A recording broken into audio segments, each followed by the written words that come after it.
That's at 9 under.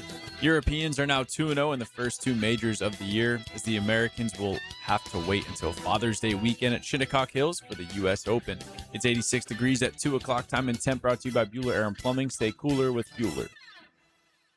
1010XL, presented by Farah and Farah, exclusive injury law firm of the Jacksonville Jaguars. When it's game time, Farah doesn't flinch. Now, Lauren Brooks, Taylor Dahl, and Tom McManus. This is Helmets and Heels. Helmets and Heels on 1010XL. I promise we will all be together one day again. That day will be tomorrow, as Tom McManus has today off. He, of course, is golfing with the Tom Coughlin J Fund Celebrity Golf Classic, and he sent us pictures over the weekend, having a phenomenal time. It is the 31st annual Tom Coughlin J Fund weekend, and there's a lot of different activities that go into it. He talked all about it on Friday, Taylor, and it means something super special because Jay McGillis was number 31. Yep. And so a lot of the Boston College guys that obviously he played with and played for Tom Coughlin came down this weekend. And I heard the stories this morning on the drill of how emotional last night was for the gala. But yeah, of course he's having a blast right now. Oh, yeah. I wonder how he's playing. I know we've talked to Tommy a lot when he's like, golf isn't I get too drunk when I go golf. I'm guessing today is not like that probably for the J Fund. But yeah, I think we talk about how great the J Fund is, and it's emotional every year when we do the Radiothon. But anytime you have a special number that adds even more significance, or a year that's a benchmark year, anything like that, it is extra emotion added into it. But they do incredible things, and there are all sorts of different things. That's what's fun about it. It's not just the Radiothon every year. We talk about the wine gala, and then now they're golfing, and so there's all sorts of ways that you can get involved with the J Fund. And I know it means a lot to Tommy, and everything from the start to how it is now. I think it's really been fun, especially for him to probably see it grow so much throughout these years, and for Coughlin too. Yeah, and for the McGillis family who started it all. And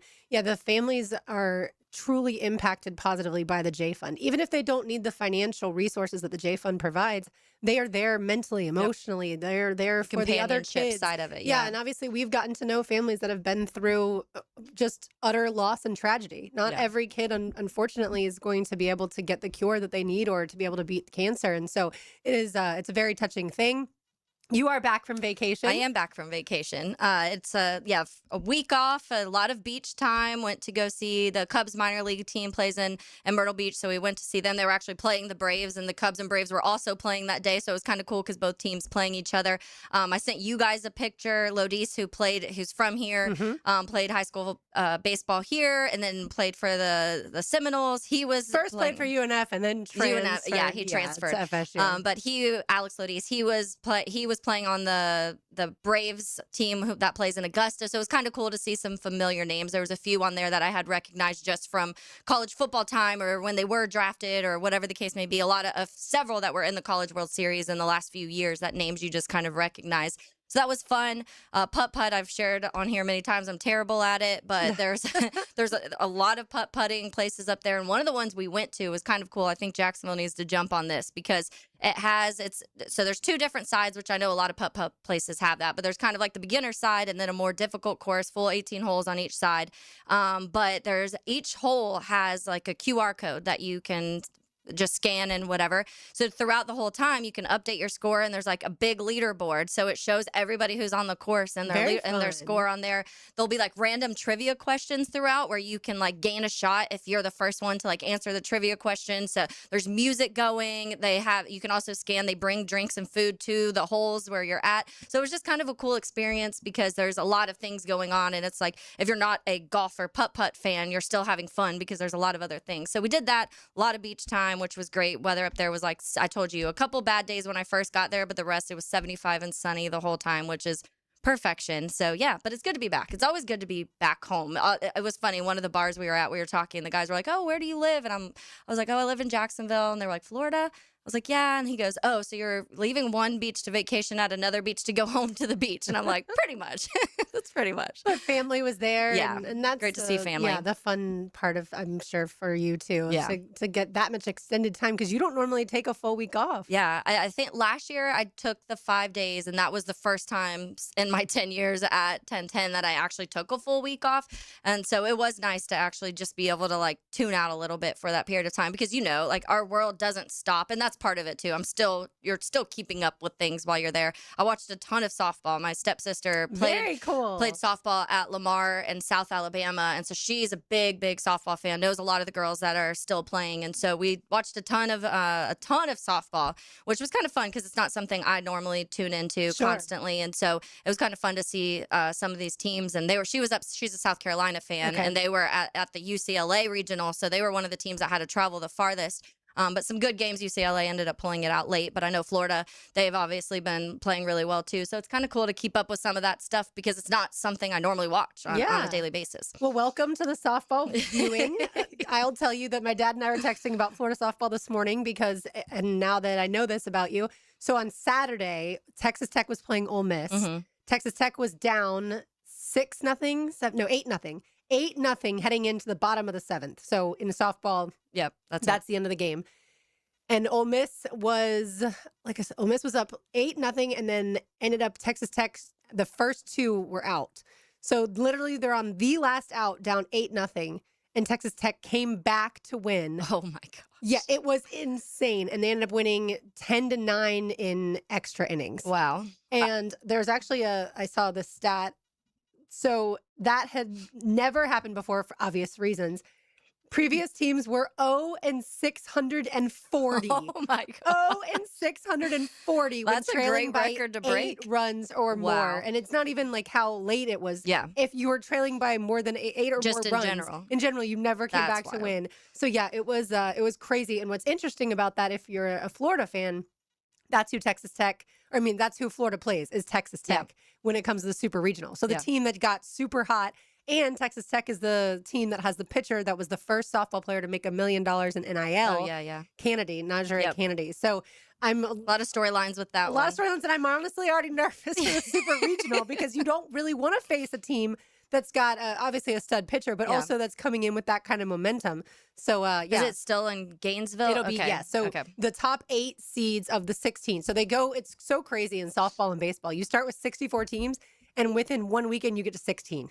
Whoa. Like, it literally, because the 4 teams in each region, only one advances. Okay. So, for instance, FSU did not advance, unfortunately, for the Seminoles this year. They did last year, but Florida is one of the top 8 seeds, so Florida will host Texas Tech. Yes. And it's a fun sport once you get into it. It's fun to watch. And that's what, especially watching it with someone who played her whole life and into college, because just little things, it's like, the basics of the game, but just like certain pitches, like she'd be able to be like, oh, why does she keep throwing that? Yeah, like why does she keep throwing the same thing? This girl hits this really well, and she was a catcher, so she's really good at obviously reading those pitches and kind of understanding what the catchers are doing at certain points. And so it's fun to just kind of expand sometimes, because my world is so football and baseball. So to get out of that world a little bit, it was a good time. It was fun. And softball typically is a really fast game. Yeah. It doesn't feel, I know people talk about how baseball can be slow. Mm-hmm. If you're super into it, it doesn't feel that slow. Yeah. But softball feels so incredibly fast. The pitching matchup for the Super Regional in Gainesville, I mentioned Kennedy. She's 22-5 this season. And then Keegan Rothrock for Florida is 29-6. So if you like pitching, even if you're not a huge softball fan, that'll certainly be a fun Super Regional to get into this weekend. But Morgan Wallen concert, obviously, Saturday night. Elle Langley, Morgan Wallen, a couple of people that opened. I feel like all of Jacksonville was there. I do feel like a lot of people went, and I know some people went both Friday and Saturday, which to me is just so fun, but also so crazy because we know that the tickets were really expensive, even though it was in a stadium.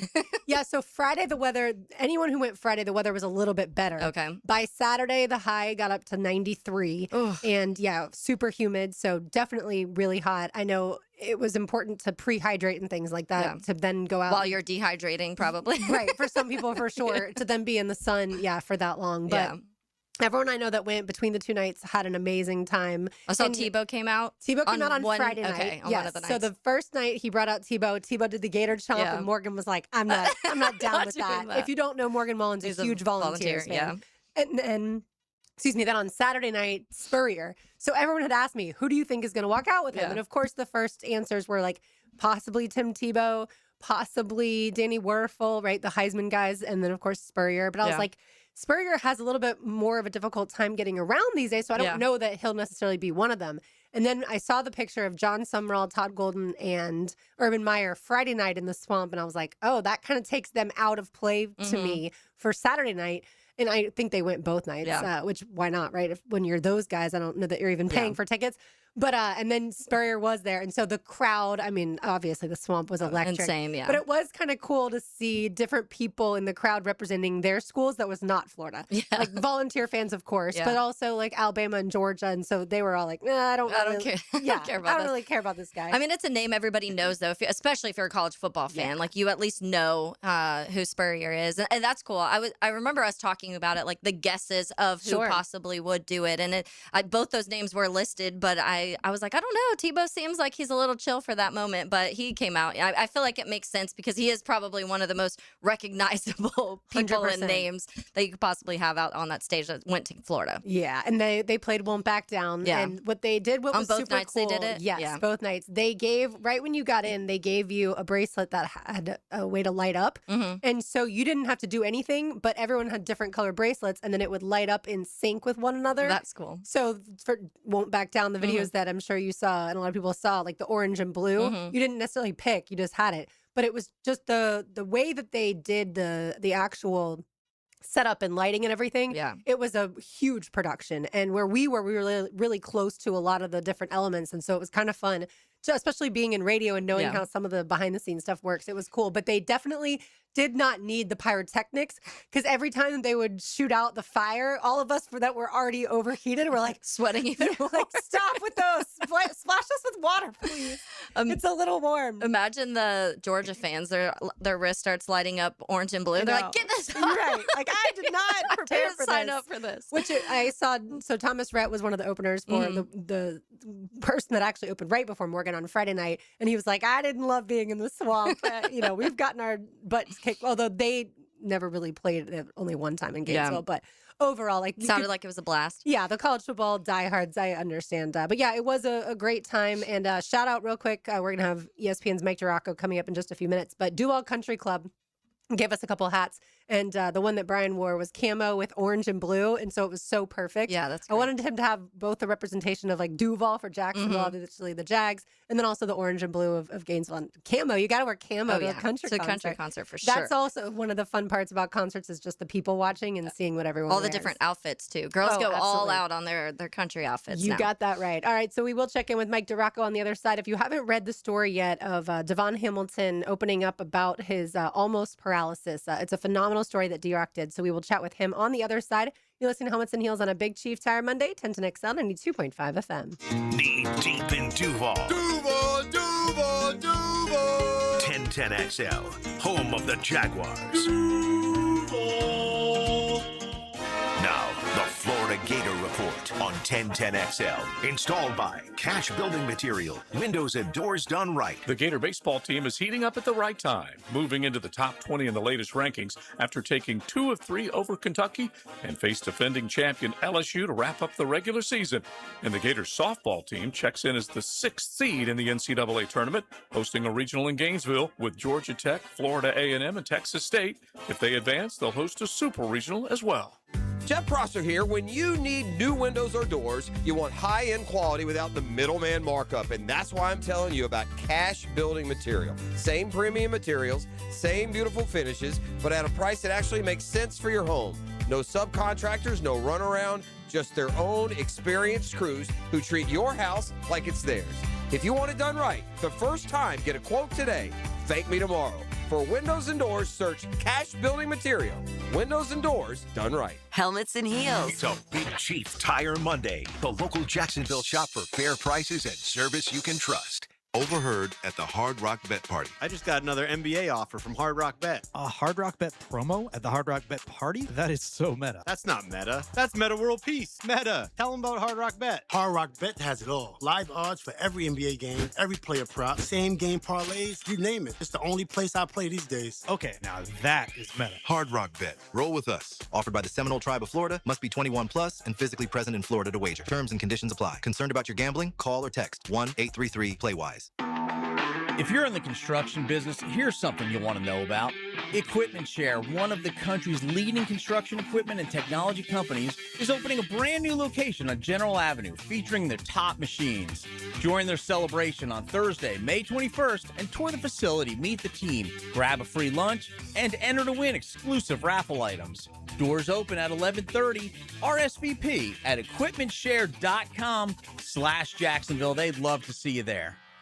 Listening that fits your schedule perfectly. Absolutely brilliant. Go on demand. Ad-free shows after the live shows end. How about that? Channel by Duck Rooter Plumbing, Septic and Air Conditioning. Search where you find podcasts. Hicken here. See clearly with the Eye Associates and trusted optometrists Zachary Boskool and Alice LaFlamme. From comprehensive eye exams, dry eye care, glaucoma management, diabetic eye care, and more, Dr. Boskool and Dr. LaFlamme are dedicated to protecting your vision. Immediate availability at all 5 Jacksonville locations. Schedule today with Dr. Boskool and Dr. LaFlamme by calling the Eye Associates, formerly Bowden Associates, Schneider Eye and Wellness Center, and Janet Betchkel, MD at 296-0098.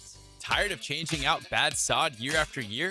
Get it done right with Roundtree Sod. Big or small, they have it, and always supplied farm fresh. For a lush, legendary green lawn, call 7414-SOD for a free estimate. 7414-SOD. Hey, Gate fans, power up your meal with an electrifying deal. My Gate Rewards members can snag a Monster Energy for just $1 when you buy any made-to-order entree. Breakfast bowl or pizza, it's your choice. Just add a Monster and boost your day. See store for details. Are you an experienced automotive technician and tired of working for employers who put profit over people? Then come to Action Transmission on Merrill Road and get trained on how to diagnose and rebuild today's complex transmissions. See how we're different. Get traction on your career and come to Action. Equal opportunity employer. All right, here we go. Jacksonville summer is around the corner, and the heat is bringing the pressure early. Your AC takes the field. It's trying to hold up the weight.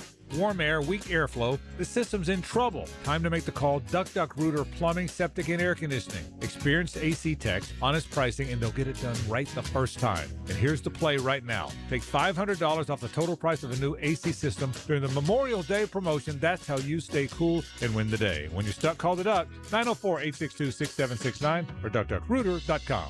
Need protection? Call Craig and Christine Kaprosky at Goosehead Insurance. The Kaproskys are a husband-wife team committed to finding you the right coverage at the right price in just a few short minutes. For home, auto, flood, or specialty insurance, Craig and Christine Kaprosky are the answer. Craig.Kaprosky at Goosehead.com. 1010XL, presented by Farah and Farah, exclusive injury law firm of the Jacksonville Jaguars. Focused, fueled, fearless, Farah.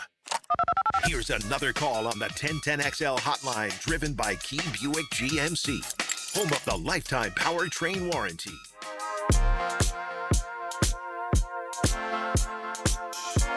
Taylor Dahl, RJ Saunders. I'm Lauren Brooks with you. Tom McManus has today off. He'll be back with us tomorrow after enjoying a lot of revelry with his good Boston College buddies and a whole lot more at the Tom Coughlin J Fun Celebrity Golf Classic. But now we're going to talk to our own celebrity. ESPN's Mike DiRocco joins us now. Michael, thank you so much for hopping on with us today. Thank you, and I think you might need to look up the meaning of the word celebrity because I don't think that applies here, but good to be here, guys. How are you? We are great, thanks. If you get recognized somewhere other than your house and if you're on television, then I think you're a celebrity. My wife gets recognized way more than I do. She's a teacher in Clay County, so everywhere we go, it's like, oh, hi, Mrs. DiRocco, and I'm like, oh, good. Let her be recognized. I'm fine. Yeah, I love it. You used to tweet out a lot of funny stuff concerning things that she would say and stuff like that. I always enjoyed it. All right, let's get it to Devon Hamilton. You talked to him, and certainly he shared a lot more about what he went through a few years ago. Let's start from the beginning, D-Rock, and tell me, how did this story unfold? Well, interesting thing, funny thing, I guess. Someone from the Jags approached me and said, hey, Devon is willing to talk about this. Would you be interested? And I said, absolutely. And we originally thought, well, this could run in that 2-week dead spot between the AFC title game and the Super Bowl, because the Jags are probably going to be in the Super Bowl. That was what we were kicking it around. But, so he and I sat down, the week after the season ended, and we talked for about an hour, and, he opened up on everything, and it was crazy, the stuff that he went through. And, we all knew at one point that he had a back infection. I think that's what the Jags announced. But we had no idea what the extent of it was. So it was just crazy to hear some of the things that he had to deal with and how close he came to maybe being, permanently paralyzed in some form or another. D-Rock, one of the things that we talk about on the show when it comes to players and injuries, because we've heard other guys, I remember Agnew being one of the guys who talked about how difficult it can be when you are going through injury because you're just so separate from everything going on with the team. And when it comes to just playing football, that's what they love to do, but just being so distant from everything else and that everyone's doing. And it definitely seemed like Devon Hamilton kind of battled this throughout this time too. And was that something you kind of saw in the beginning, but he was able to get past towards the end when he just realized he wanted to be back on the field to play? Yeah, I talked with his wife, Julia, and she mentioned that. She said, look, here's a guy who's, built his whole identity around being a big, tough, physical football player. And here he is, having trouble walking. And then, he's recovering. So he's very, very weak. He lost 30 pounds. He can't really do much. It's just not who he is. And she said he even had, a little bit of a hard time with their son Ace, who was a couple of months old at that point, because he couldn't walk around and pick him up and couldn't go play with him and stuff. So that bothered him too a little bit. And he's just not able to do the things that normal people are able to do. And he did battle with that. And, he called her the most important part of the whole thing because she was the one who kind of got him through that mentally. But for sure, he was able to still do diaper duty. So that was, that's the one thing I asked him. I was like, if I had a cold, I wasn't doing diaper duty or anything like that. When my kids were little, I tried to get out of it as much as possible. But he like, my nose is stuffy. Yeah, I got a cough, diaper duty. I'm almost paralyzed, more diaper duty. So, but yeah, he really kind of battled that. But he did say, look, my goal is to get back on the field this year, and I'm going to do everything I can to get there. And if it doesn't work out and I can't play beyond this year, at least I know I got back on the field and I did everything I could. So that was sort of the motivator for him. Mike Duraco of ESPN with us. Like I said in the last segment, if you haven't read the article yet about Devon Hamilton, you should. It was phenomenal work. D-Rock, as far as taking us inside something. And look, it's been, since 2023 that this happened. And this is the first time I think a lot of people realize that the word paralysis or potential paralysis was even something that was thrown around, and then how rare this all was too. That had to be just, like you said, so scary for he and his wife. But I also feel like having a baby at that time, having Ace, was probably a good thing because it allowed them to focus on something else. Yeah, without question. Although like I said, he was, just a little over a month, almost 2 months old when Devon goes in for surgery, the emergency surgery after that Detroit Lions preseason game when I got back. So, yeah, like I talked about, his wife was fantastic through the whole thing, he said, and she's trying to take care of a newborn and then also try and take care of her husband. So she, it was they got a lot of help from their families, both sides, their church, so they had a huge support system, which is always important when you're going through something like that. I feel like it had to have felt really good for him too after this last season and the way that he played when it came to, obviously we talk about against the run and how good he is there, but batted passes and doing all sorts of things like that. I feel like it had to have been almost a celebration for him to get back on the field, but also have probably his best career season out on the field. Yeah, and, he played okay in 2024. He didn't play at the level he did in 22, which is, what got him the contract extension. So he renewed sort of the drive to be as good as he possibly could be in 2025. And, I think we all remember Josh Hines-Allen calling him the best nose tackle in the game. And without question, he anchored that run defense. And, if you would have said you pick the guy that's going to knock down a 2-point conversion pass in the end zone to secure a victory in any game this season, you probably wouldn't have mentioned Devon Hamilton. But, man, what a big-time play that was. And, a lot of times for nose tackles, it's a thankless job. I mean, no one knows who they are unless they jump offside or do something, they're not supposed to do. So it was good for him to kind of get a big-time moment in the sun there with that deflection of that Geno Smith pass. And long snapping duty, too. That's right. I forgot about that. Yeah, he did sub in as a long snapper. Did okay, too. I remember talking to Ross and Logan Cook about it, and they said he handled himself really, really well for a guy pushed into duty. So I forgot about that, too. I feel like that honestly had to have been one of my favorite moments because as I was watching the game, I'm like, is that Devon Hamilton snapping the ball? And it was just kind of a cool moment. But then, yeah, you didn't feel like there was any massive difference for a guy coming in. And then I remember his comments after D-Rock, and he was like, I've always wanted to do that. I'm like, interesting thing to want to do, but good for you. Yeah, well, I mean, think about it this way. As a nose tackle on defense, he gets hammered every single play, right? Well, as a long snapper, they can't hit you. So you're okay there. They have to be a little bit more careful against you. So, it's almost like a little bit of a break for him. For sure. As we pivot towards this upcoming season, obviously the draft now in the rear view, I feel like that defensive line is kind of intriguing. Obviously, with the trade for Ruka Rororo and then drafting Albert Regis, and then you still got obviously Eric Armstead and Devon and Matt Dickerson. I feel like that's going to be an interesting one to watch at training camp. Yeah, I think when the season ended, I don't think I'm stepping out of line here, but I think almost everybody thought that Eric Armstead wouldn't be back with this team this year at that salary. But he's clearly, part of their plans right now. And, if they're opening up the season tomorrow, it's Armstead and it's Devon Hamilton as your starters. And then Ororo and Regis probably as the two backups there. Obviously, Michael Dixon's going to be involved in that as well. But it's the biggest question mark about this team. Actually, I should say the second biggest question mark, because to me, it's still going to be the pass rush at this point. How are they going to manufacture some more of that?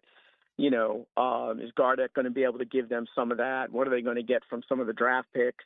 But it's going to be the big time. If they answer the bell along that defensive front, then they got a chance to be just as good or better as they were last year. But if they aren't able to, then that could be a problem. How much of the defensive issues last year do you think came from the injuries that were being dealt with? Obviously, Travis Hunter missing most of the season. You talk about Trayvon Walker and Eric Armstead dealing with that. How much of some of the pass rush issues or just issues in general do you think stemmed from those injuries? I do think a large part of it, especially with Trayvon, because, he's got the knee and then he's got a wrist. He can't bend his wrist. He can't essentially use that hand. There's no way to get any power with that hand in a cast, and he's not able to move. So that was a huge issue for him. And credit to him, he never made an excuse about that. He never said, boy, I'm having trouble grabbing guys, I can't use this arm. He just went out there and played. And if anybody didn't have a ton of respect for Trayvon Walker after last season, then you must be crazy, because what he did through those injuries was really, really tremendous. Just refused to not take time off. It was on the field as soon as he could. And it was really, that pass rush, him and Josh work in tandem so well. And then when Trayvon's not able to do some of the things he can normally do, it does impact Josh's ability as well to finish on there. So, I think also the pass rush issues you can kind of, attribute a little bit to some of the injuries in the secondary too. You got Jordan Lewis going down, Eric Murray missed some time, so they're having to shuffle some guys in there. Travis Hunter wasn't available to play after that, the first 7 games. So I think it all kind of factored in. All right, the schedule came out last week. How many wins do the Jacksonville Jaguars have in 2026 in the regular season? I'll tell you, Taylor has 11. I have 12. Yeah, I looked at it and I was thinking, you know what? I can look at 10 that I'm 99% confident on, and then there's a couple other ones that I just don't, that can go either way there. So, I can see them winning 13 again. I can see them winning just 10. But if I had to make a full guess right now, I would probably go 11 wins. It's a tougher schedule.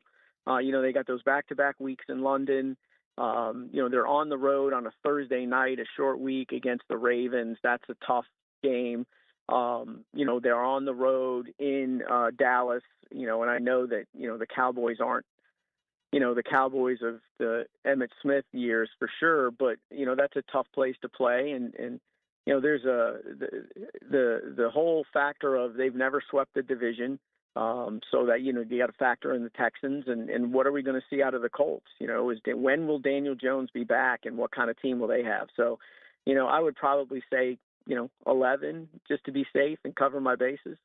Oh, how far we've come. D-Rock said I could see them winning 13 or just 10. Yeah, only 10. Just 10. Well, Just 10. things. But here's the thing. Things change around here in this franchise very, very, very quickly, because I still remember what we were all talking about heading into 18 and what we were all talking about heading into 23, and that's the task.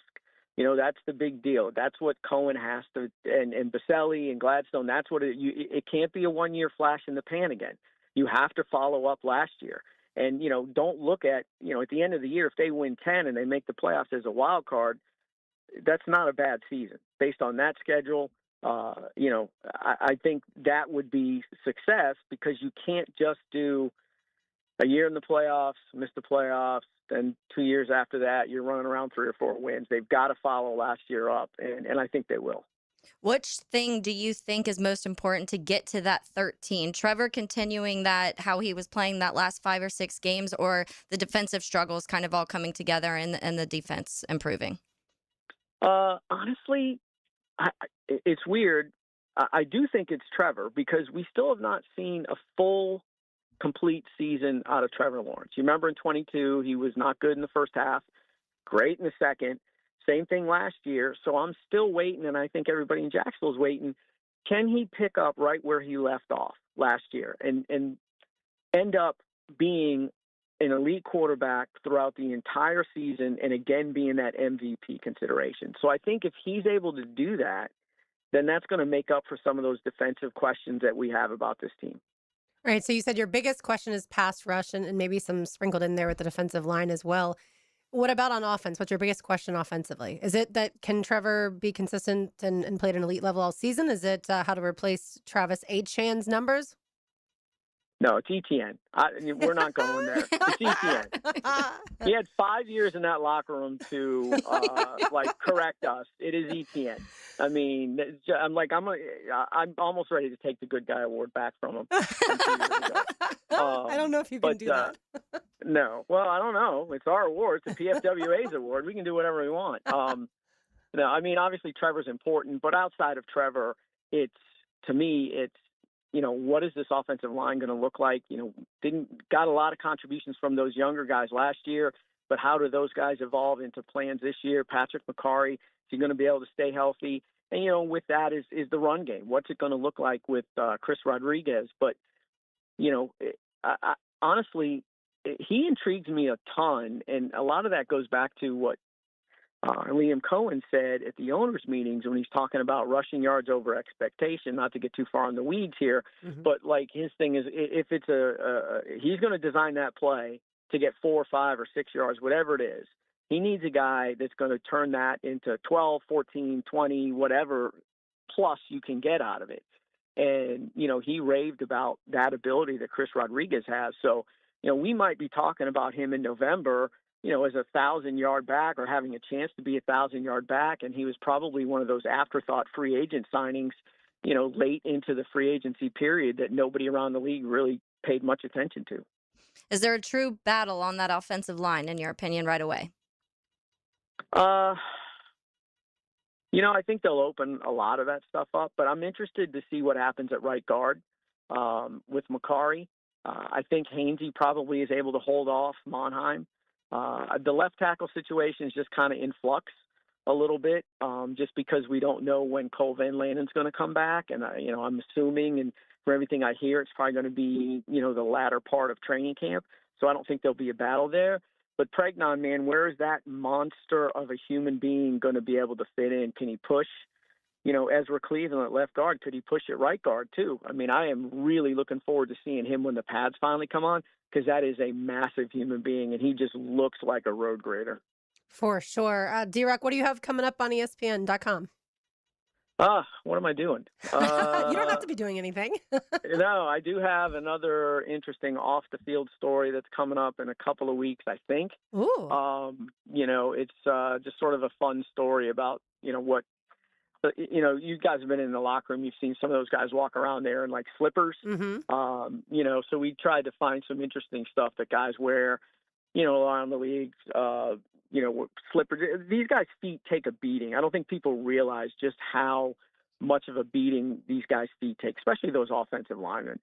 They're getting stepped on all the time. And, practice, some of those guys wear cleats a half size too small, just on purpose to kind of get a better fit, so their feet get all beat up. So we want to take a look at what do these guys do to kind of pamper their feet. So that's coming up in a couple of weeks. And then obviously OTAs start, a week from today? The 26th? Yes. Is that a week from today or tomorrow? I'm sorry, a week from tomorrow. Yes, it's a week from tomorrow, OTA number 1. Unfortunately for Taylor and I, it's right smack in the middle of our show. So we will not see you at that one, but we'll be able to go to a lot of them. But thank you so much for joining us, D-Rock. We so appreciate it. Thanks for having me, guys. Absolutely. There he goes. Speaking of feet, I told you off air. Feet sell for some people. That's right. That is valid. That's not what I told you off air. What I told you off air was we walked back to where we were staying after the concert, which was about a 2-mile walk, which really isn't bad if you have comfortable footwear. If you are wearing cowboy boots, not always the most comfortable, but certainly well worth it to be able to stay within walking distance. And that was a lot of fun. But yeah, so we'll be interested to see what D-Rock has as far as that is concerned. Once again, appreciate Mike DiRocco. And if you haven't read the story, Devon Hamilton opening up about being almost paralyzed, definitely go check it out. More to do on the other side on this Big Chief Tire Monday, 10 to XL 92.5 FM. Live streaming from the XL Digital Studios. Brightened by Harbor Dental Care, Jacksonville's first choice for dental emergencies. So I'm here with Danny Van Sickle, director of the Electrical Training Alliance. Danny, tell me about your program. Hey, Rick, we're a 5-year electrical apprenticeship. Our students start out making over $30,000 a year, and right now graduate making over $80,000 a year, including benefits. There is no tuition and no student debt. You just have to apply and get accepted. Did you say no tuition and no student debt? You heard that right, Rick. Once you're accepted into the program, your only costs are the books and the course fees, around $700 a year. Wow, that sounds like an amazing opportunity. How can I learn more? Just go to etajax.org and you can apply there. It's a Big Chief Tire Monday on Helmets and Heels. Hey Jacksonville, this is Lauren Brooks. If your car's AC isn't ready for this Florida heat, Big Chief Tire has you covered with $50 off AC services. Stay cool and comfortable no matter where summer takes you. Their team makes it quick and easy with friendly local service you can trust. Call 904-932-0950 or check out WeKeepJacksRollin.com. Big Chief Tire, keeping you cool all summer long. Hacker here. How many of you remember hearing about 40 by the 4th last year? Thought about making the call to Awaken 180 and then didn't? Then Independence Day rolled around, you hadn't lost a pound, kicking yourself for not pulling the trigger when you heard the ad. I've been there on plenty of other stuff in life, so no judgment. But here's the difference this year. Awaken 180 just launched Reclaim, a 10-week plan with a real start, a real finish line, and one clear goal. 40 pounds by the 4th. Not eventually, 10 weeks mapped out, and then free support for life. You all know my results with Awaken 180. You can have the same. Celebrate Independence Day 40 pounds lighter, cold beer, and a burger in hand, thanking yourself that you made the call to Awaken 180. And you won't be the only one. Hayes has a buddy jumping on board, and our sales guy Greg just told me he is making this his year. Call 844-346-1800 or online at awaken180weightloss.com. Ready to join the team? The Jaguars and our stadium partners are hosting a job fair Wednesday, May 20th. We're looking for enthusiastic new faces to serve as ushers, ticket takers, concessionaires, security, and more. Stop by the Prime Osborne Convention Center and apply on May 20th from 5 p.m. to 8 p.m. Professional dress, a pen, and a smile are all you need. There are 1,000 spots to be filled for the 2026 season, so join us and be a part of the Jaguars game day team. Southeast Orthopedic Specialist is now offering ortho walk-in appointments. If you have an immediate need for orthopedic care, contact Southeast Orthopedic Specialist immediately. Avoid ERs and urgent care waiting rooms. For more information, go to se-ortho.com. Relieve pain and get back to life. Southeast Orthopedic Specialist. It's Mike Dempsey. If you're thinking about a bathroom upgrade, maybe turning that old tub into a safer walk-in shower, check out 5 Star Bath Solutions. I shopped around, talked to several companies, and I chose 5 Star because their customer service was simply incredible. Responsive, honest, upfront about the entire project, and their pricing was even better than expected. When you're ready for a fresh look, better comfort, and a bathroom space you'll love using every day, schedule your free consultation at 5starbathsolutions.com and get the 5-star experience. 1010XL, presented by Farah and Farah, exclusive injury law firm of the Jacksonville Jaguars. Still, present, ready. Farah doesn't flinch. Excuse me, you look like you love me. You look like you want me to want you to come on home. she performed on Saturday ahead of Morgan Wallen down in Gainesville at Ben Hill Griffin Stadium. If y'all went to the concert, let us know what you thought, whether it was Friday or Saturday, on the text line designed by Lifetime Enclosures, 641-1010, and give us your thoughts. Yeah, I would say to D-Rock's point earlier about Cole Van Lanen, D-Rock said he's heard that he probably won't be ready until the end of training camp. We knew that he and Travis Hunter and Caleb Branshaw, they would all, oh, by the way, happy birthday, Travis Hunter. Yes, happy birthday. We knew that they would got a not nice be boat for his birthday, I saw. really nice boat. And his wife got a really nice vehicle for her Mother's Day. The interesting part will be what happens at left tackle throughout training camp. If obviously Cole Van Lanen's not able to participate until the end, then I suppose that would mean that it's Walker Little fighting maybe Milam if they don't have Milam fighting for the guard position, if they have more Pregnon fighting for the guard position, something along those lines. Yeah, and we were talking about that a little bit off air because there's going to be a little bit of concern. You're expecting Cole Van Lanen to be back and he'll be your left tackle at some point, but if he's not able to practice until late into camp and only is getting, maybe depending when he comes back, but let's say only a week of those practices, and then we're hearing that there may be like joint practices, so then you probably won't, and they want to be cautious anyways when it comes to the preseason games. Do you want to throw him in against Myles Garrett and that Browns defense right away coming back from injury and not being able to practice, not being in front of Trevor and working with that line throughout camp? So it will be interesting to see and what they do. And to your point, Lauren, too, you've talked about this many times. I've heard Frank mention it about Anton. Do they try Anton over at left and try and figure out some other things? Because do you want your best offensive lineman on that side of the line? So it will be interesting to see, and I'm sure we'll know more as they get more information on the injury and when exactly he can come back. If it's, okay, you'll miss a week of camp and he'll be back, I don't know how big of the storyline it is, but I think the offensive line in general will be interesting because you have the Cole Van Lanen situation. You have multiple guys they drafted last year in the draft. You have Pregnon that they got this year. And so there's a lot of interesting storylines when it comes to what the line will look like week one, but also throughout the season. Is this something that maybe they want to start? We saw what they did last year in camp. I mean, we saw every guy play every single spot, and it felt like the week before week one, I was still like, I don't even know what this offensive line, like who is going to be 1 through 5. And so I think that's going to be, to me, one of the more fascinating storylines this offseason, because was the line better? Yes, but you saw the line struggle. They couldn't run the team couldn't run the ball. That's why they drafted the tight end, blocking tight end, and some of those reasons were because of that. Some of the reasons you still had a quarterback that was sacked over 40 times, and so you want to eliminate those. And a quarterback sacked over 40 times who was also the most mobile he's been in his career and used his legs and was kind of being a little bit more evasive than we've seen in previous years, especially recent ones. And so you want that number to be less. And so I do think we're still going to see probably a lot of movement on the line. And at least this year we know not to panic. It's just kind of how they do things because they want the best starting 5 out there, and they're willing. They get these guys that are versatile and can play all multiple spots, or for Cole Van Lanen, every single spot. But some of these guys at least fun of us for that, for worrying about the offensive line. Yeah. But to your point, it has to improve. The complacency is what gets you killed in the NFL and in any industry for that matter. And how are they going to be better? Is that each individual player has improved on things, of course. But as a line in total, how are they going to not just run the football better, but also, to your point, protect Trevor better? I do think the offensive line position battles are going to be fun out there. I wouldn't be surprised if the line looks like Cole Van Lanen, Ezra Cleveland, Robert Hainsey.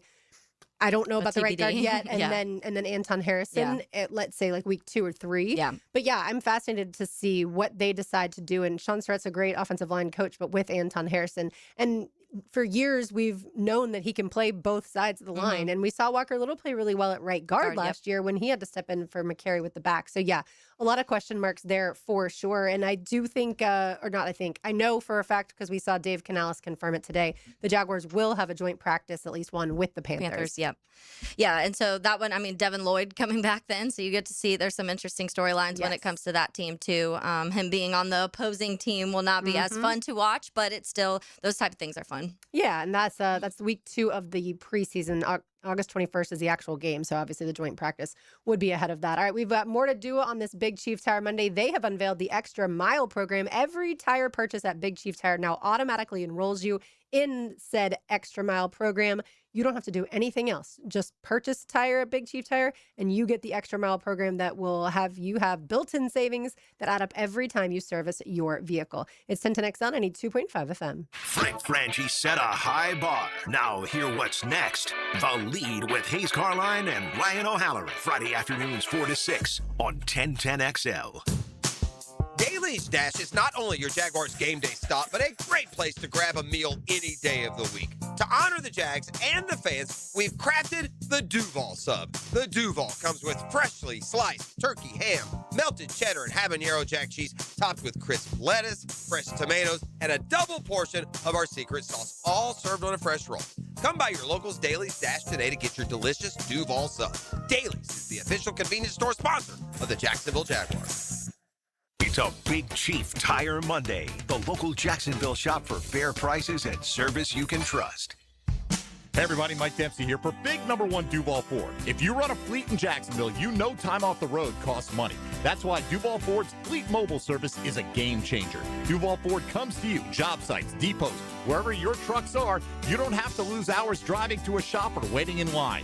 From basic maintenance to light repairs, Duval Ford technicians keep your fleet moving. It's fast, convenient, and built for commercial uptime. Big number one Duval Ford mobile service. Wherever you need them, they'll come to you. Did you know your roof ages from the inside out? By the time you see a leak, damage already exists beneath the shingles.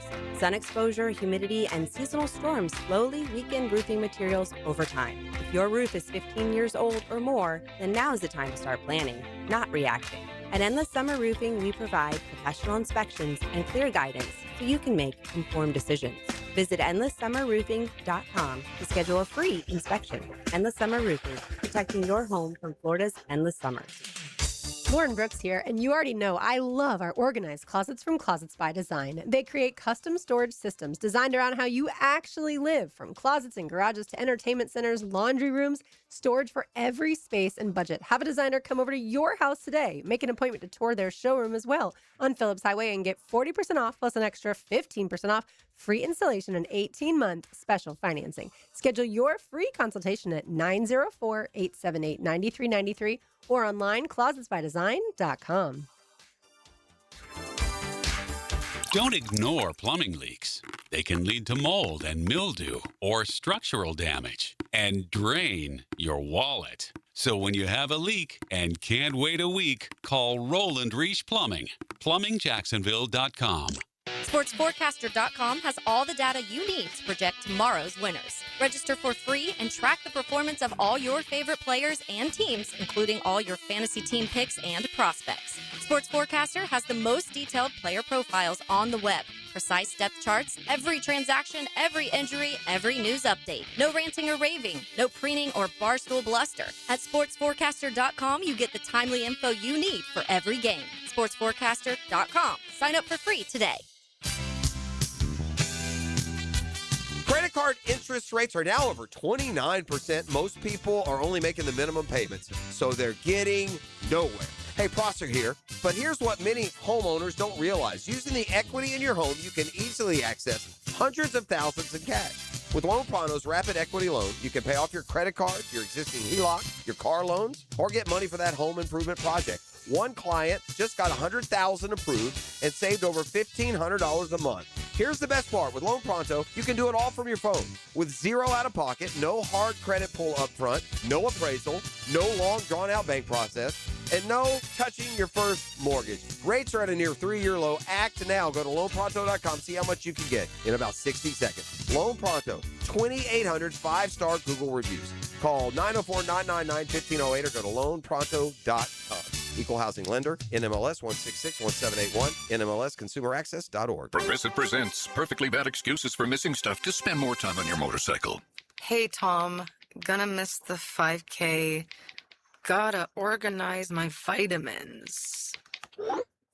A, B, C. There's so many.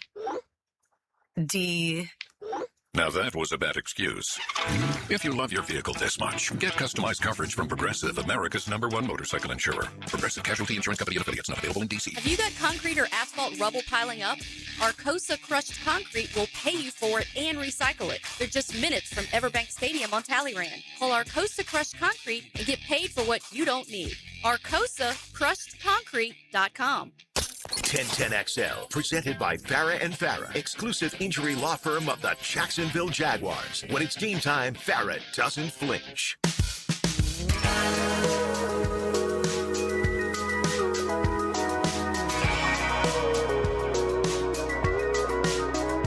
I'm a redneck, 'cause I drink beer and I dip skull. Guess I'm a rambler, 'cause I can't not be on the road, might be a lost cause. I almost said Morgan Wallen here with you today. In addition to Taylor Like, Bell, oh, RJ Saunders, I'm Lauren Brooks. Tom McManus has the day off. He'll be back with us tomorrow. But yeah, Morgan Wallen concert on Saturday night down in Gainesville, also on Friday night. And where we were, what's called the B stage was literally directly behind us. And it's cool because Morgan then takes the time to go play for the crowd that's the farthest from the main stage. Yeah. So he did 3 songs. The Jason Isbell cover of Cover Me Up. I love that song. I do too.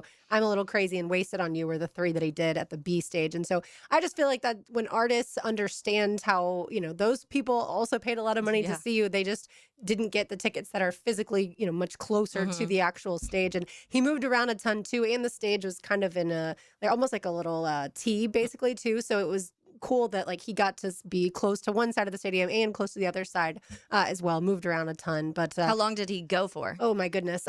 So I had looked up that there was a noise ordinance at 10 p.m. in Gainesville, but that information was incorrect. Okay. I found out.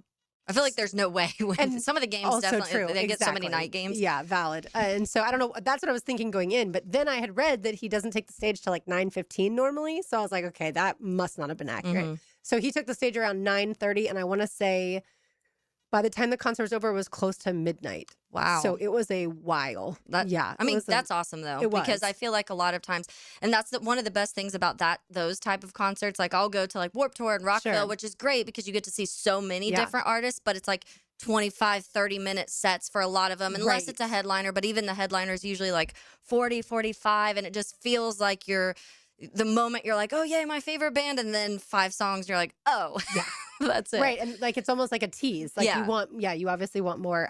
So the last picture that I took Saturday night was at 11:52 p.m. Wow. And like I told you about all the fire and lights, whatnot. yeah. I was like, it's too hot.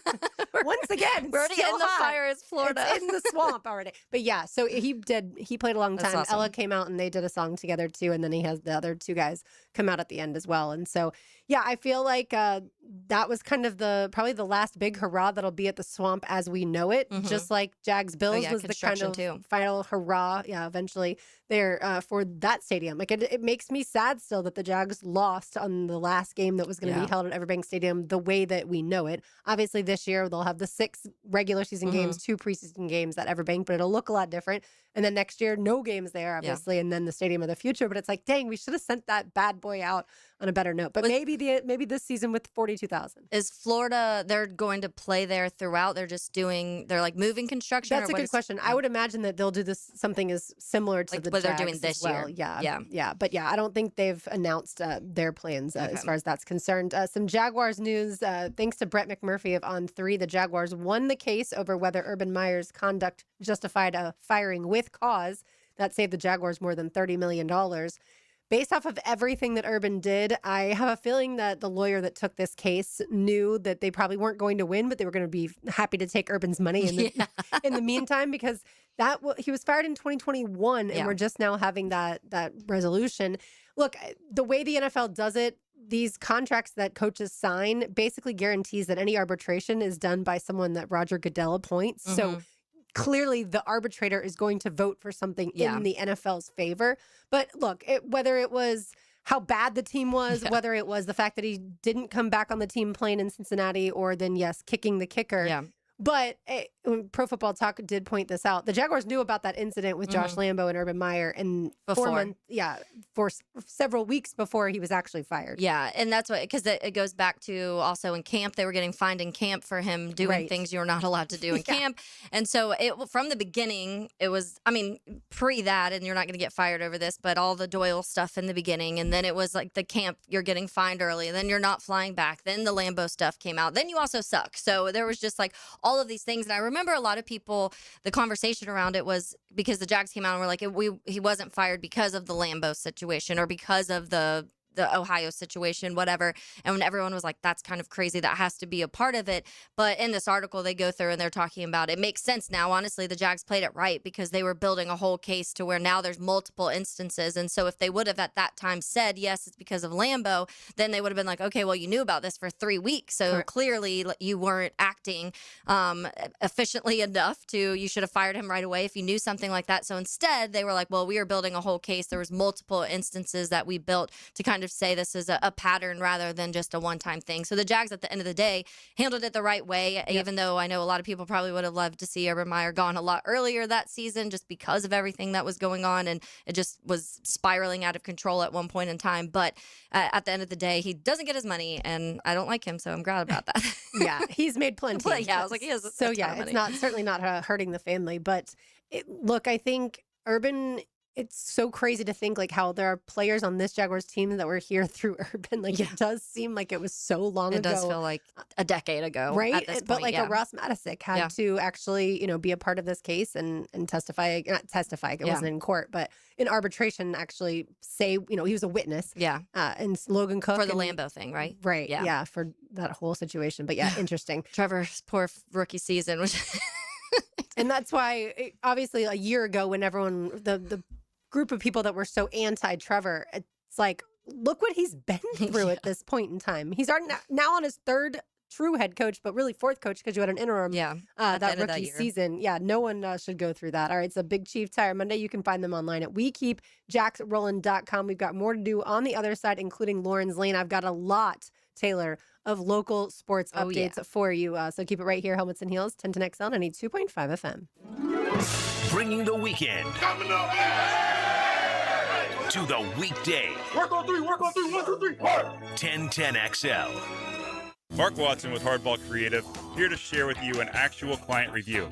Dude, these shirts are sick. Check out the shirts and other sick promo items at hardballcreative.com. Hardball Creative. Hardball does it all. Big Chief Tire Monday on Helmets and Heels. Hey, Jacksonville, I'm sure by now you've seen our bright green GFL trucks and containers throughout the greater Jacksonville area. We are an industry leader in solid waste and would love the opportunity to earn your business. We are committed to customer service, reliability, and have unwavering focus on safety. Whether commercial or construction, let us haul your waste away. Call 904-760-5880 to get a quote today. GFL, green for life. The boys are back in the kitchen. Don't start the barbecue without me. Joe, Matt, and Leon give you plenty to chew on during lunchtime. Freshly baked bread from the big #1 Duval Ford Studios. Thank you for lunch, boys. Noon to 2 weekdays on 1010 XL. Looking for ways to save on your JEA bill? We're on it. When it comes to your utilities, the less you use, the more you can save. That's why JEA offers ways to help you manage your usage and avoid higher than expected bills. Use our online tools and alerts to monitor your usage throughout the month. Schedule a free irrigation or energy efficiency assessment and get personalized tips to save. And with JEA rebates, you can save when upgrading to more efficient equipment. Find more ways to save at JEA.com.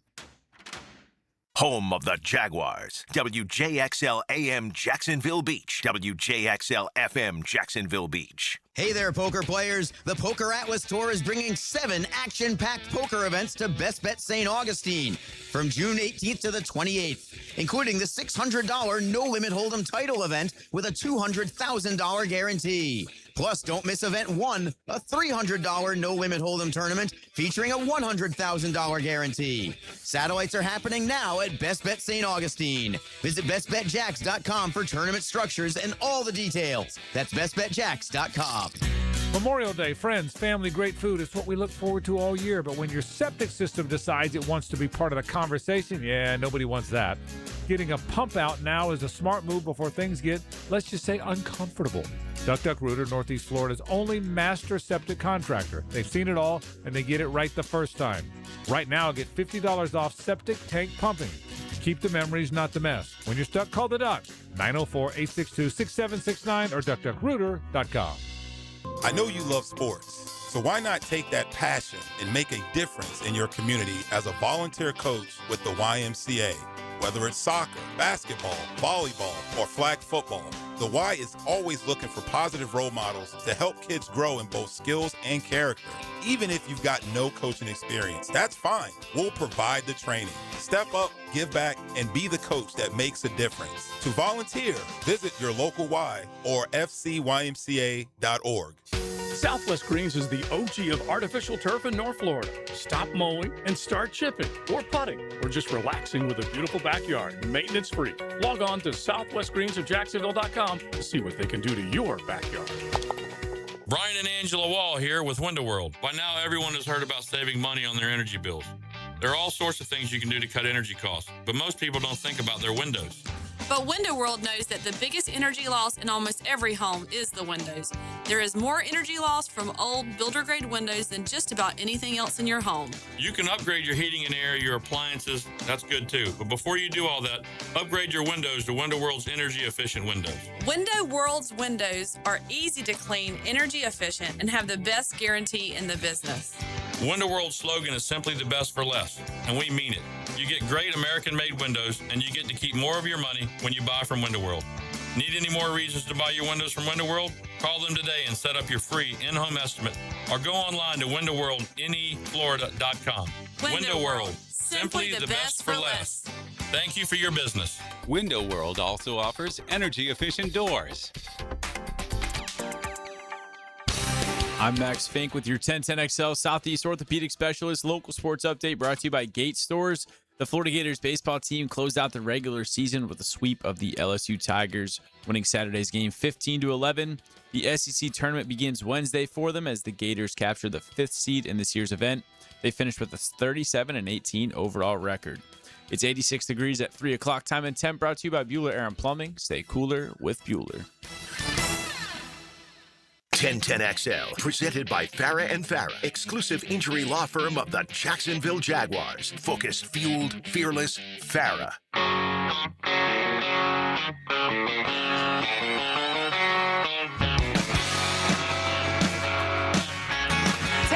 Back from vacation, RJ Saunders is here. Tom McManus has today off. He'll be back with us tomorrow. Lauren Brooks here. Little Thomas Rhett for you. Like I said, he was one of the guys that played on Friday night ahead of Morgan Wallen. Some Jaguars news. Wide receiver Alex Bullock, who they signed as an undrafted free agent out of South Dakota State, is retiring from the NFL. He's now the third undrafted NFL rookie to retire in the last week. He joined Squirrel White from the Bears, and then also Le'Veon Moss from the Dolphins. People are wondering, why are there 3 guys that have retired now? Like, that seems really early. I don't have any answers for you other than it could be injuries, or it could be the teams talked to them and said, I don't see you as a part of this plan, or maybe they decided that they weren't cut out for the NFL. Obviously, we do not know that information, but it is interesting. It is, especially 3, and they've been pretty close together. Within a week before OTAs even start, you're hearing 3 names, so it is interesting. Squirrel obviously was at Florida State last year. Yeah, by way of Tennessee. Yeah, but I know we talked about this a little bit last week or 2 weeks ago, when some of the numbers started coming out with what the undrafted, some of the undrafted free agents were getting, and it's guaranteed money. So part of me is like, do they get that money? And then there is conversations where the team's like, look, well, we paid you and that's it, but I don't think you have a spot here, or this isn't the right place for you. And then rather than trying to battle through some of that, sometimes it may be injury, sometimes it may be like mental things going on. You never really know, but it is interesting to have 3 within, you're not even a month from the draft yet, and when these guys are finding out. Yeah, I totally agree. All right, let's drive into Lauren's Lane. Now, Lauren's Lane. Open Opened up by Closets by Design. Imagine your home totally organized. Are you ready, Taylor Doll? I am ready. For all Let's go. things Duval, St. Johns County, Nassau, whatever county, Clay County. So high school baseball, congrats to St. John's Country Day. They won the Class 1A title on Saturday 6-2 over Orangewood Christian. That's awesome. Braden Harris threw a complete game with 10 strikeouts just 2 days after he threw 45 pitches in the win in the semifinals. So Braden Harris, unbelievable season for him for sure.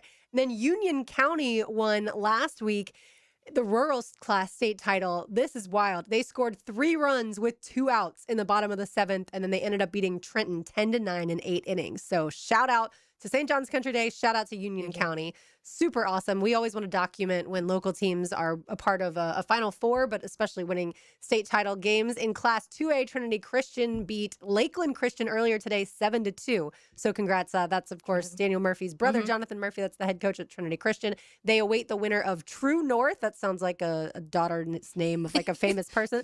True North, they're from Miami versus Berkeley Prep. Kim Kardashian. And Exactly. Yeah. That's just North. This is True North. So the second game of that state semifinals is going on right now, and the championship game is tomorrow at 4. So like I said, they'll face the winner of True North and Berkeley Prep. in Miami. That's right. And then in Class 4A, Clay faces Jesuit tomorrow at 10 a.m. in the semifinals. So we'll certainly keep you updated when it comes to that. High school softball, we only have one local team that kind of surprises me that's in the semifinals of all the different classes. It's Class 1A, and it's University Christian that will take on Schoolhouse Prep at 4:30 tomorrow. So good luck to good luck UC. to them, UC. Absolutely. College softball, we already talked a lot about, but will tell you the number 1 overall seed, Alabama, when it comes to the Super Regionals, will host LSU. Number 2 is Texas hosting Arizona State. Number 3 is Oklahoma hosting Mississippi State. Did you hear how many SEC teams I just rattled off just in those first 3? I felt like every time I looked at the scoreboard, SEC teams were It does winning feel like that. Now, the number 4 seed is Nebraska, so you do have Big Ten. They're hosting number 13 Oklahoma State. So that one veers away from the SEC. Then back to the SEC, number 5 seed Arkansas hosts Duke. Florida hosts Texas Tech. They're the 6th seed. Florida is. Texas Tech is the 11th seed. And then Tennessee, 7th seed, hosts Georgia. And UCLA got the 8th seed, to your point earlier, and will host UCF there in Los Angeles. And FSU, once again, did not make it. They beat UCF 2-1 yesterday, but then lost the second game that eliminated them. So like I mentioned, UCF won 4-2. All right, now let's get it to college baseball. UNF finished the season 31-22 in the regular season, of course, 22-8 in the A-Sun. UNF earned the number 1 overall seed for the A-Sun baseball tournament that takes place in DeLand. UNF swept West Georgia this past weekend. JU finished 29-24, 16-14 in the A-Sun after JU beat Florida Gulf Coast 2 out of 3. This weekend, they earned the number 5 seed. Nice. So follow along here. You've got 5 seed JU facing Austin P tomorrow at 2 p.m. Okay. This year's postseason event, by the way, is both single and double elimination. The A-Sun is. The SEC and ACC baseball tournaments are true single elimination. Yeah. So you do kind of, if you're a fan of any of the teams in the A-Sun, you want to look at their bracket and figure out the schedule as far as which games are single elimination and then double elimination. So that brings me to UNF. They don't play till Thursday because they've got some buys. They will play against the winner of Game 3. With Game 1 is JU Austin P tomorrow. Whoever wins that plays North Alabama. Whoever wins that faces UNF on Thursday. So that's the first time that UNF will play again with the buys because of the double bye because of that number 1 overall seed. So once again, that tournament in DeLand. The ACC tournament is in Charlotte. FSU finished the regular season 38-16, 19-11 in the ACC after taking 2 out of 3 against Miami. The tournament begins tomorrow, and Georgia Tech is the number 1 overall seed, followed by North Carolina 2. FSU got the 3 seed, and if Tom was here, he would be very excited. Boston College got the 4 seed in the ACC tournament.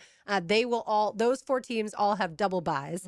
So the first game Florida State will play is on Friday. They will play Friday night at 7 p.m.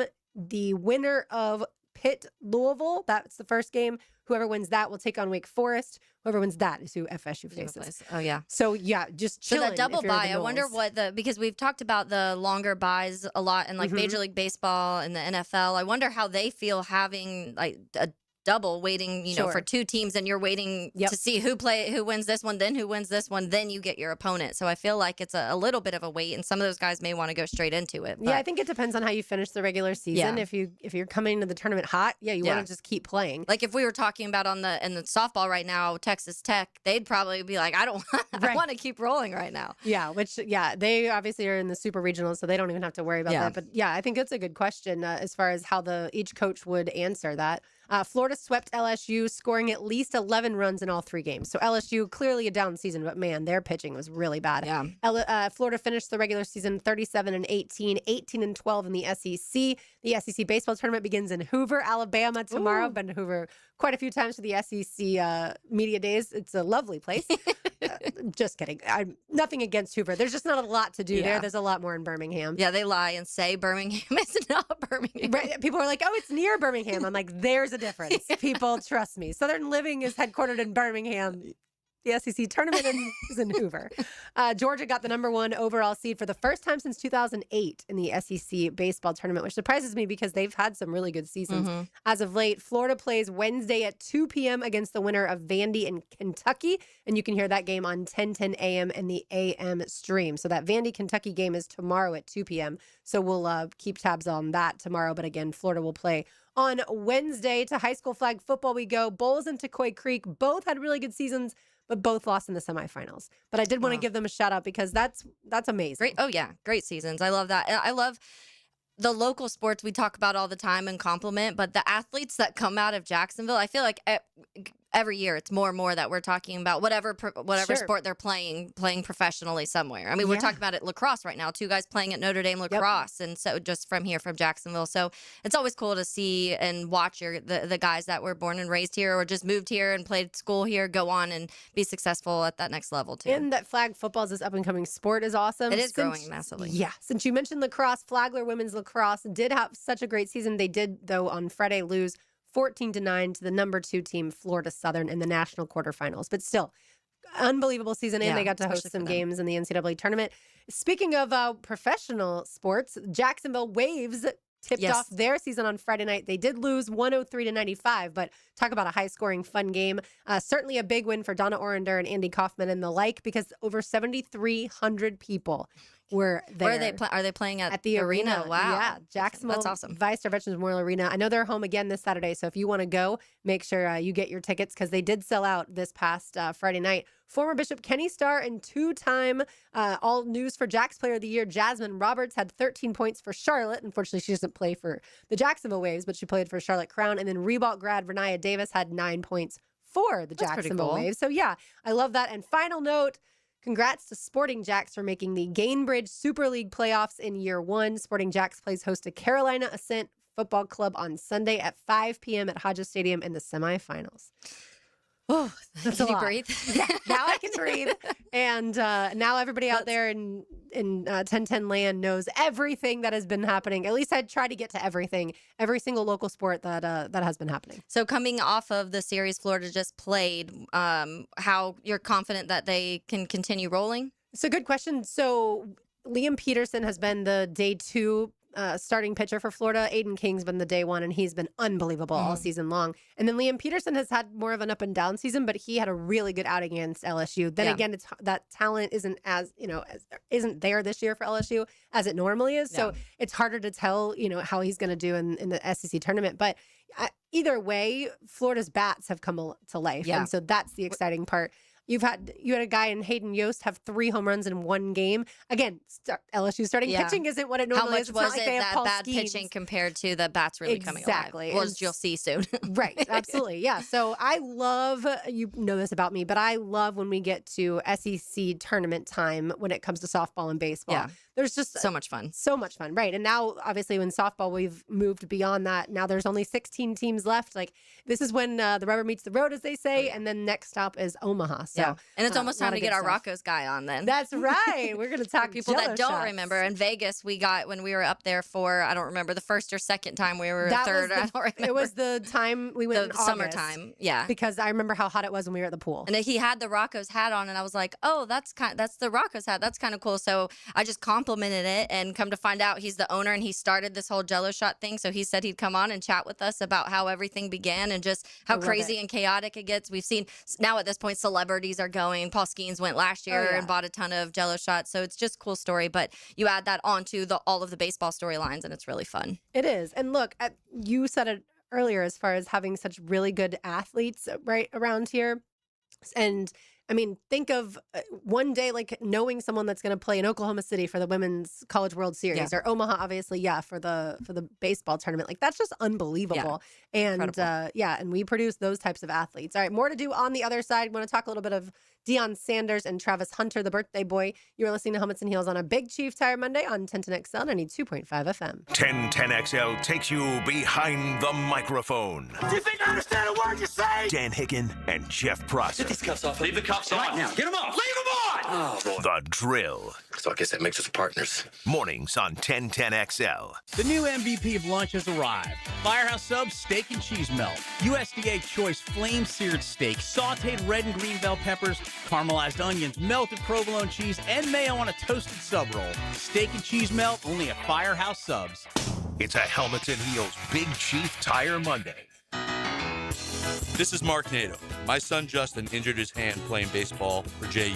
Southeast orthopedic specialist performed surgery just a few days later, and within 5 weeks, he was cleared to play in the ASUN baseball tournament. Our family has trusted Southeast orthopedic specialists for years.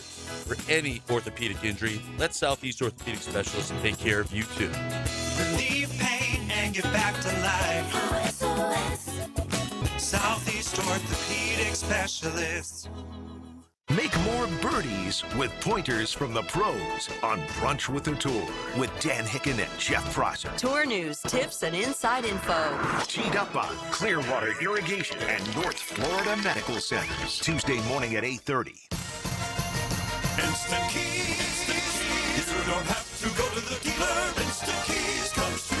Instant Keys saves the day if you have lost or broken keys. They can program new keys and remotes for nearly every make and model of vehicle at a fraction of the dealership cost. Fast, honest, and reliable locksmith service. Call 722-1111. Instant Keys. Instant Keys. You don't have to go to the dealer. Instant Keys comes to you.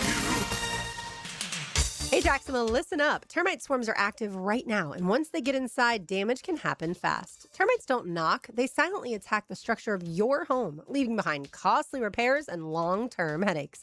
Lauren Brooks here. Protect what you've worked hard for with the proven protection homeowners trust. Terminix it with advanced termite treatment and prevention solutions. Visit Terminix.com to schedule your free termite inspection today.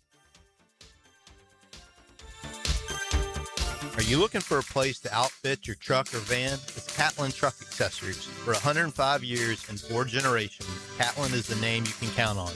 This is Keith Catlin, and we know trucks and vans too, from Lear toppers, ladder racks, van shelving, strobe lighting, roll and lock bed covers, and everything in between. If you want quality products and great customer service, there's only one name. It's Catlin. Who can you count on? Count on Catlin. For 105 years, you can count on Catlin. Ready to join the team? The Jaguars and our stadium partners are hosting a job fair Wednesday, May 20th. We're looking for enthusiastic new faces to serve as ushers, ticket takers, concessionaires, security, and more. Stop by the Prime Osborne Convention Center and apply on May 20th from 5 p.m. to 8 p.m. Professional dress, a pen, and a smile are all you need. There are 1,000 spots to be filled for the 2026 season, so join us and be a part of the Jaguars game day team.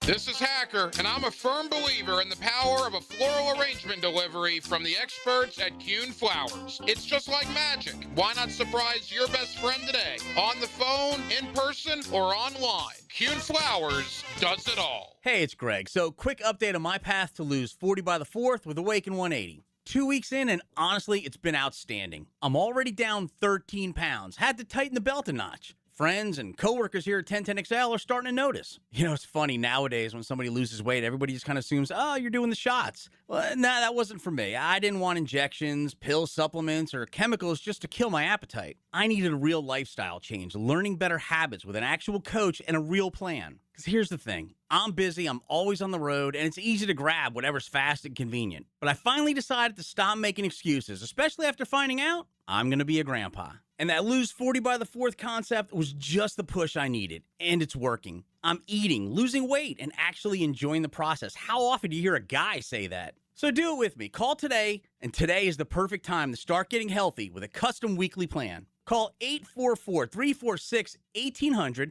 or at awaken180weightloss.com. 1010XL, presented by Farah and Farah, exclusive injury law firm of the Jacksonville Jaguars. Still present, ready. Farah doesn't flinch. Taylor Dahl, RJ Saunders. I'm Lauren Brooks with you on this Monday afternoon, a big Chief Tire Monday around these parts. Tom McManus has today off for the Tom Coughlin J Fund Celebrity Golf Classic. He'll rejoin us tomorrow. Deion Sanders, I feel like he is a guy that just constantly needs attention. Yeah. So he was really on the podcast with Garrett Bush called the Barbershop Podcast to talk much more about Shedeur Sanders and the Browns and things like that. And he was upset that the Browns never asked him how to coach Shedeur and for coaching tips on him. But he also made the comment that even a guy like Travis Hunter being drafted to Jacksonville, he's had him for the last 3 years. Don't you think that they would want to talk to him and ask him how to handle him, what gets him going, what backs him off, and all that kind of stuff? So Deion's upset that Liam Cohen hasn't called him and asked him how to coach Travis Hunter. And obviously he wants Todd Monken, when it comes to Shedeur Sanders, to ask him. Just focus on coaching Colorado, Deion. Yeah. How about that? And his quote, and normally believe I've been through and had many rants on Deion Sanders on this show about how I don't love the way he coaches at times. I didn't love the way that he recruited or lack of recruiting when it came to, there were certain stories of him not going places. The kids had to come to him, and it's prime time, and it's very prime time. And I feel like at some point as a coach, you open up beyond that a little bit, because your job is to not only coach these guys as football players, but as young men who are growing and they're going to be out into the world soon and hopefully going to the next level. And so there's a lot of things and lessons that you can teach them beyond just the X's and O's and the football side of things. But it is interesting because he goes through and he's like, he goes as a coach, not as a dad, when it came to talking about the Shedeur Sanders. And it is interesting to me when it comes to the Travis Hunter. And I remember him making the comment last year of like, I want to say it was like maybe mid-season this year, where they're like, they never even asked me, how to do anything. And when it came to playing both sides of the ball and how they practice. And it is a little interesting to me in the sense of you would think you'd want to say, at least have a conversation with him and be like, how did you do this for the 3 years? What did practices look like? Not to say that you're going to exactly replicate what he did, but clearly it worked there at Colorado, and he played at a high level on both sides of the ball. And some people will talk about, who they played and all of those things. But I still think it would be worth the conversation to have with him when it comes to the experience of that. I don't know with the Shedeur Sanders, once you're a father, I think that's different. And I think with Travis Hunter, you're just a coach. Like, that's a former coach that worked with him. And so I do think like the conversation could be a little bit different. With Shedeur Sanders, you're a dad. And at the end of the day, yeah, you coached him too. And you have, I'm sure, those moments where you can say, oh, this is what I think he still needs to work on. And this is what I saw. And this is what we developed. And this is what I had to work on the most and the least, and all of those little things when it comes to the intricate things. But at the end of the day, you're the dad, and there's always going to be that little bit of bias in there, which, okay, that's your family. You're always going to root a little extra hard for your family compared to other people. So that situation is a little bit different to me than the Travis Hunter situation, because I think once you really start getting the parents involved in stuff like this, it gets a little messy. We've seen vocal parents when it other vocal parents when it comes to whether it's on Twitter or in interviews or whatever the case may be, where they maybe say a little too much. And at that point in time, I remember a lot of the rumors about when Caleb Williams was coming in was how his dad was when he was in college. And they were like, oh, be careful because his dad has his handprints and everything and da-da-da. And honestly, you haven't really heard much from his dad at all. And so they must have had a conversation where he was like, I'm in the NFL. Like, you've got to take a little bit of step back at this point in time. I have my coaches. There's all these position coaches. I have trainers in Jacksonville that I work with. I need you to take a step back. And so that's a difficult conversation to have between some son and, father and sons. But I do think that for Shador's sake, it may want to have that conversation. Like, Dad, let me, you add Stay out of negative the attention news. almost. Yeah, exactly. But for Travis Hunter, I guess part of it too, I think, is he's an adult. Right. And so Liam can ask Travis, so what did he do? Yeah. Practice look like for you at Colorado? So I think the information can still be disseminated as far as that's concerned. Other NFL news, another person that you dislike in addition to Urban Meyer, Aaron Rodgers. I can't wait to stop talking about it. I know. Signed a $22 million deal. He's now going to have played in the NFL for 22 years. Look, to me, it is what it is. The Jaguars will play the Steelers this year. We'll see Aaron Rodgers up close and personal. But I mean, it doesn't surprise me. It's just a little interesting that he's going to be there earlier this year than he was last year. Yeah, for the I did see something the other day, though. Somebody posted and they were like, it was Aaron Rodgers' QBR the last 3 years. And he was like, he's been 26th out of 32 and 25th out of 32. And so everyone's like, he still played good last year. And I'm like, I guess in relevance to his age and coming off the injury he was in the last couple years. But it does just feel like, at this point, it's dragging out this scenario. It's not Tom Brady going back, going to Tampa, where you really felt like, okay, he could still win a Super Bowl. I don't feel that confident with him and the level that he's at right now. I also just don't think he loves football the way that some other people love football. I think we still don't know if he's married to I don't even know.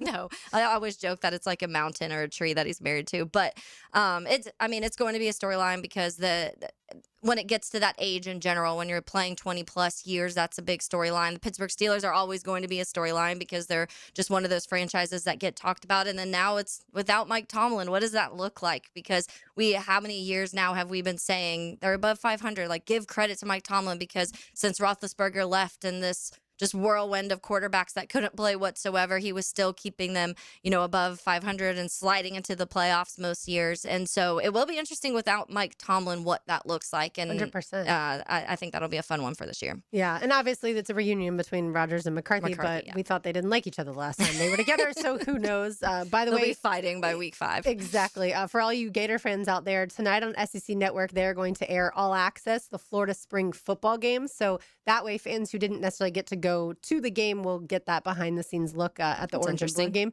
So yeah, that'll be fun. And for people like me who did go, I want to see, am I in it? Yeah. Go check yourself out. Yeah, exactly. I want to get to a little Major League Baseball. So I'll talk about the Rays here in a second, but I think people want to know how you feel about what happened with Pete Crow Armstrong. The female fan was yelling some things to him, heckling him, and he clapped back. And obviously, we're not going to say what he said to her some bad words on air. Yeah, I like it. I feel like, the Cubs White Sox rivalry has been dead for a long time because the Cubs were really bad and the White Sox were good, and then right when the Cubs got good, the White Sox kind of started sucking, and so it hasn't been this intense rivalry in a long time, and it feels like this year it's back. The White Sox have been playing really good baseball recently, and you're playing at the South Side, so there's just that extra something that this game the whole series was really fun. It was one of the most fun I've watched the Crosstown series in a long time.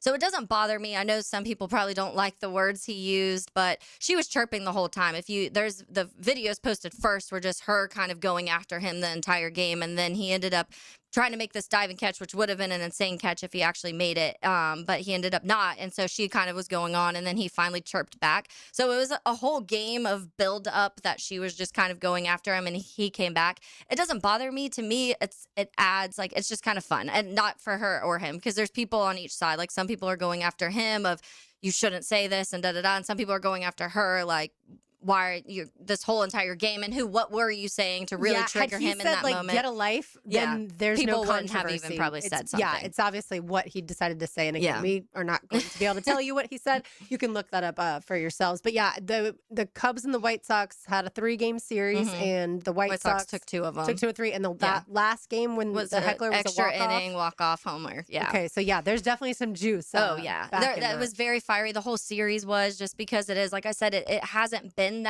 had that juice to it in a long time, and so there's a lot of really good players on the White Sox right now, some young guys that are up and coming, and then the same with the Cubs, and they're both playing well, and it just always has a little bit of, it's always been a rivalry, but when they're both good, and I've said that here before, when it comes to, like, it's more fun when your divisional teams are also good. You want them to lose because you cheer for them to lose, but the games are more fun, the rivalries are more fun when both teams are good and play good baseball or football, whatever the case may be. When there's actual trash talking. Yeah. Yeah. When you're Whereas, not like, okay, well, here we go. We're going to lose. And there was a stretch I of time agree. where it was like that for the Cubs and White Sox, where you'd watch the White Sox won a lot of those crosstown series in a row, and it was just miserable to watch. You don't even want to go to one of those games because and then it kind of flipped, and it's been in reverse recently. So it's fun to have that back. And I think Pete Crow, if you watch him at all, he's a fiery person in general. And there's some things he had conversations before the season of needing to kind of calm down himself at certain times, because you'll see him slam his helmet in the dugout or throw a bat or punch a wall and like that type of thing. So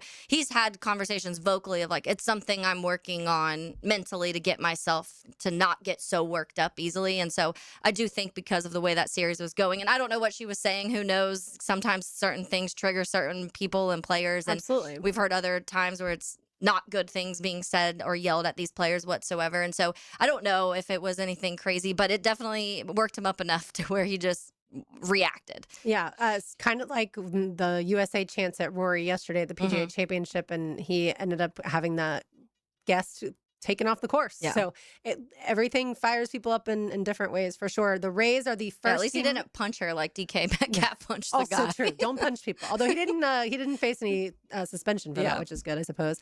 The Rays are the first team in Major League or in the AL to get to 30 wins. There are teams, as you know, in the NL that have their 30-15, beat the Marlins 2 out of 3 over the weekend. Now they play host to the Orioles, and a 3-game series begins tonight at 6:40. But wanted to highlight the fact the Rays have won 7 consecutive series, their longest streak since 2013.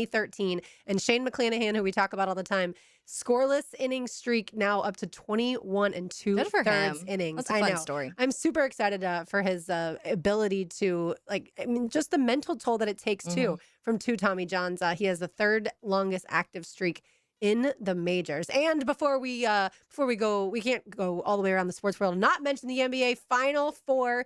RJ, we've got Spurs Thunder tonight at 8:30, Cavs Knicks tomorrow night at 8. Are you excited? I think you're more excited about the Western Conference Final than the Eastern. Is my guess correct? Yeah, I'm excited about this Western Conference Finals series because I think that you are going to see, honestly, we've already seen the beginning stages with OKC, but I think these are going to be 2 teams that are going to really be representing the West year in and year out, number one. And secondly, I think this is just the start of really 2 dynasties really going at it. When you talk about the NBA getting better, particularly the Western Conference, when it gets tougher and tougher, these are going to be the 2 teams in which you're going to have to answer to year after year. And as a Lakers fan, that's incredibly scary. For sure. But no, I'm excited to see what's to become of that series because Wemby's not scared at all. It seems like he has a genuine dislike for the Oklahoma City Thunder. J-Dub is back from his hamstring injury. Shai Gilgeous-Alexander just went back to back with the MVP. So I would love to see, even if Wemby, who was in the MVP running is probably like, I should have won the MVP. Not, I'm going to be at your head, for a 7-game series. Is SGA the most popular player right now that's left in these Final Four, or is it Wembanyama? Or maybe famous is a better word than popular. Like, who do you think? People who aren't NBA fans, who do you think they've heard of more? Yeah, more. SGA or Victor Wembanyama? I'd probably say Wemby. That's what I think too, because of the height and the international, obviously, flavor too. But yeah, I think the heights, and he just threw some elbows recently, so he didn't mean to hurt anybody, right? but this Eastern Conference Finals matchup, I think, is going to be an interesting one as well. But I think it's really going to depend on which Cleveland Cavaliers team you get. If you get the one that you had in Game 7, it's going to be a long series for the Knicks. But the Knicks have been a team that, for the last 6 games, so if we're counting that Atlanta series and the sweep that they had against Philadelphia, they've looked like one of the stronger teams in all the playoffs, and that includes OKC. I think the question's going to be is when you start getting that pat on the back and you haven't played for a week and you're at your local CVS or you're at your local supermarket, you guys are going to win the NBA Finals. Do they come out with kind of that sense of not necessarily like entitlement, but hey, the cashier at I don't know the local supermarket in New York, Publix, just went, you're going to bring home the chip, man. The Knicks are going to take it. And they're like, you know what? Yeah, we are going to take it. But Cleveland can scare you if you give them the opportunity. And now the big question is, with them going to the Eastern Conference Finals, does that mean one former Cav will be making the pilgrimage back there? So there's a lot of storylines there as well. Sure. So, no, this Final He's Four. referring to LeBron, ladies and gentlemen. You said his name, not me. There's going to be a lot of interesting storylines here within these Final Fours that I'm going to love to see. I'm going to love to be interested in. But you want to talk about a dogfight? You want to talk about? I mean, it is going to be absolute cinema for 7 games, because I have it going all the way 7. Then keep your eye on that Western Conference Finals. Yeah, I love it. And there was another bit of breaking news today. Jamal Mosley to the Pelicans. How do you feel about that one? I mean, like Orlando, New Orleans really kind of needs a sense of identity. They need a sense of foundation. And what Jamal Mosley was able to prove in the 5 years that he was in Orlando is, listen, I can set the foundation, and I can give a team a sense of identity. And they really need one, especially with your star player that, has an addiction to food. Poor guy. Same. Zion, same. And you also have players around him who are great. I won't say great, but the solid players are players that you're saying, like, hey, listen, we have some foundational pieces here, but we haven't found the coach in which can do that. New Orleans could have went a lot of ways. They could have went former player, a lot of individual star. Rajon Rondo would have been the selection. I mean, that's kind of my choice to be the Orlando Magic head coach, if not Sam Cassell. Or you could have went with a young player. That's just kind of getting out of the league. I'm hearing that Tiago Splitter is not going to be, the head coach of the Portland Trailblazers. I thought he did a phenomenal job. I thought he probably would have been a guy who would have been in consideration. But, I mean, this New Orleans team, I'd be more concerned about, whether or not this team is going to be moving in the next, 5 to 10 years, rather than the coach. What they're gonna be doing as far as head coach. But I'm happy for Mose. I mean, on my Magic podcast, Dante Marcatelli and Jake Chapman have said, listen, you get hired to get fired in this league. Mm-hmm. So it was kind of understood that was probably the route the Magic were going to go with Mose, but he's a damn good coach. And I couldn't be happier for him. There you have it. On the other side, the golden moment awaits. You are listening to Helmets and Heels on a Big Chief Terror Monday. You can find them online at WeKeepJacksRollin.com. It's 1010XL 92.5 FM. Fridays on 1010XL are evolving. Introducing The Lead with Hayes Carline and Ryan O'Halloran. 4 to 6 Friday afternoons on 1010XL. If you're in the construction business, here's something you'll want to know about. Equipment Share, one of the country's leading construction equipment and technology companies, is opening a brand new location on General Avenue featuring their top machines. Join their celebration on Thursday, May 21st, and tour the facility, meet the team, grab a free lunch, and enter to win exclusive raffle items. Doors open at 11:30. RSVP at equipmentshare.com/Jacksonville. They'd love to see you there. Helmets and Heels. It's a Big Chief Tire Monday. The local Jacksonville shop for fair prices and service you can trust. I'm Frank Franzi, and I can tell you, in this financial climate, or really any, it's never been more important to make your money work for you, which is why I'll recommend Mike McGuire and the wealth management team at South State Bank. Financial planning is based on trust, because it's so important. You can trust the South State team. They offer the best combination of sophisticated wealth management strategies with a truly personal approach. That will help you meet your financial goals. Stop by your local South State branch and ask them to connect you with Mike McGuire and the wealth management team. You'll be glad you did. South State Bank, member FDIC. Hi, I'm Blake Bortles. People know I've always said if I wasn't playing football, I'd probably be on a construction site. So Next Gen Roofing finally let me live the dream. Blake, why are you wearing a red practice jersey? Always worn it for safety. Right.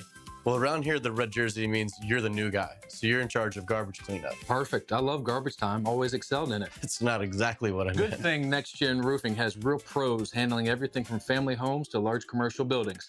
Next Gen, teamed up with you. Teamed up with you. Kubota keeps job sites running smoothly with the #1 selling compact excavator lineup in the world.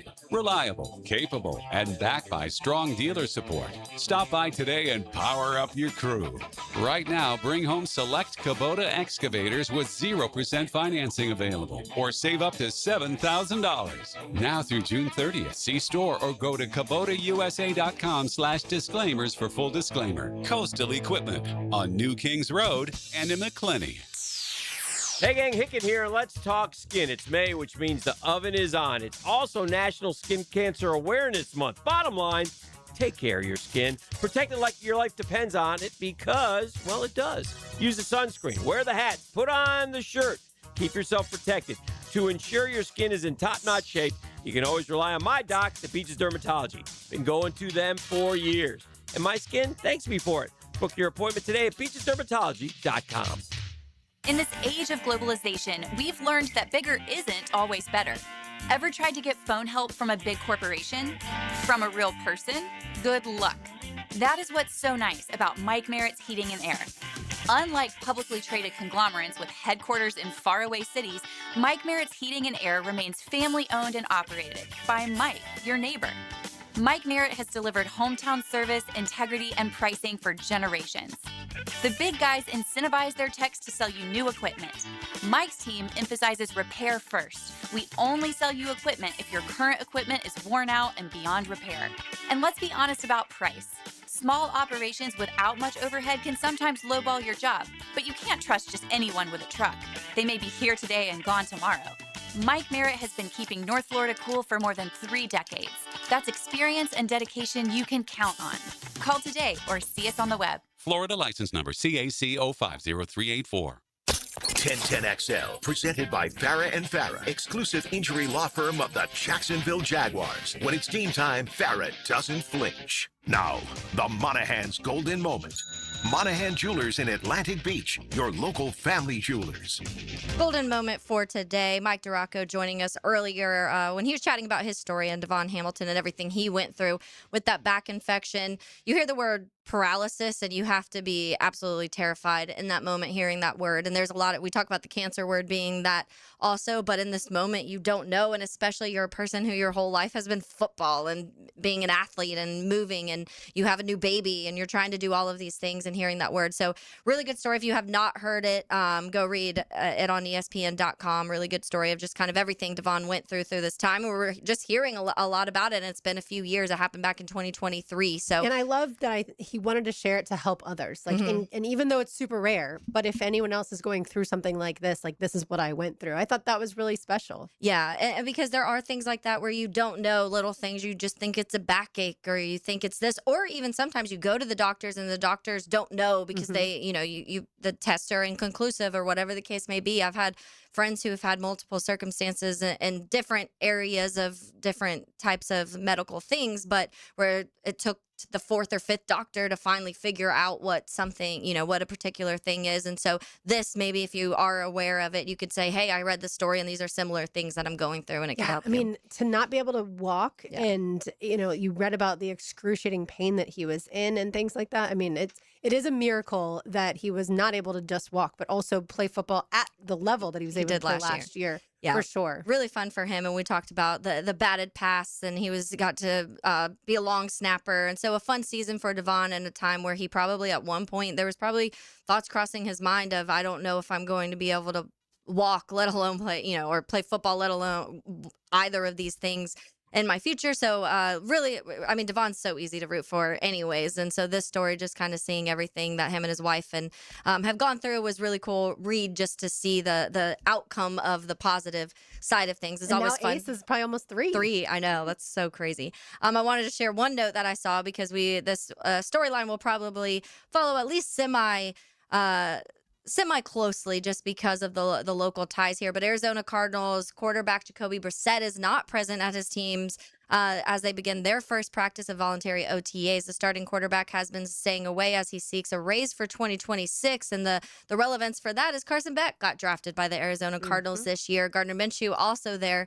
So you have two guys that are, had some familiarity here in Jacksonville, and that's going to be something fascinating. It's an interesting approach from Jacoby Brissett, in my opinion, because I don't know if I would say I feel like you've done enough to this point to really, I don't know how much he's asking, but it's kind of interesting. And then you have two guys behind you, one that's played a good amount of football as a backup quarterback in the NFL, and then somebody they just drafted. And also, by the way, even if you draft, let's say you pick in the top 10, you talk about all these quarterbacks that are coming out next year that the Cardinals at least have one eye on at this point in time, because it's a lot of fascinating storylines when it comes to that. But it will be interesting to follow Carson Beck and what happens there in Arizona in general, but with his career too. So Brissett right now is on a 2-year, $12.5 million contract. He got a $3.5 million signing bonus, and $8 million was guaranteed.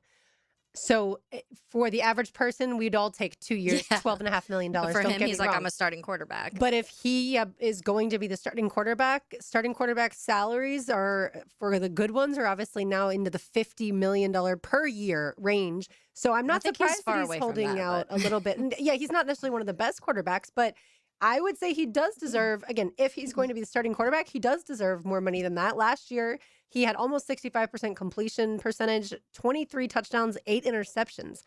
I would say that's slightly better than average in the NFL. Yeah, it was decent. 94 rating. Last year, they went 1-11, which obviously isn't all your quarterback. No. He's 2-15 in the last 2 years when he's starting. And so you're going to, it's not, I hate the quarterback when it comes to saying the record, the win-loss record directly to a quarterback, but you have weapons there. I mean, you have one of the best tight ends in the league, and then Marvin Harrison Jr. really started to open up, really started seeing more from him in flashes, and I think maybe that's probably part of that high completion percentage, because the year before he was under 60%.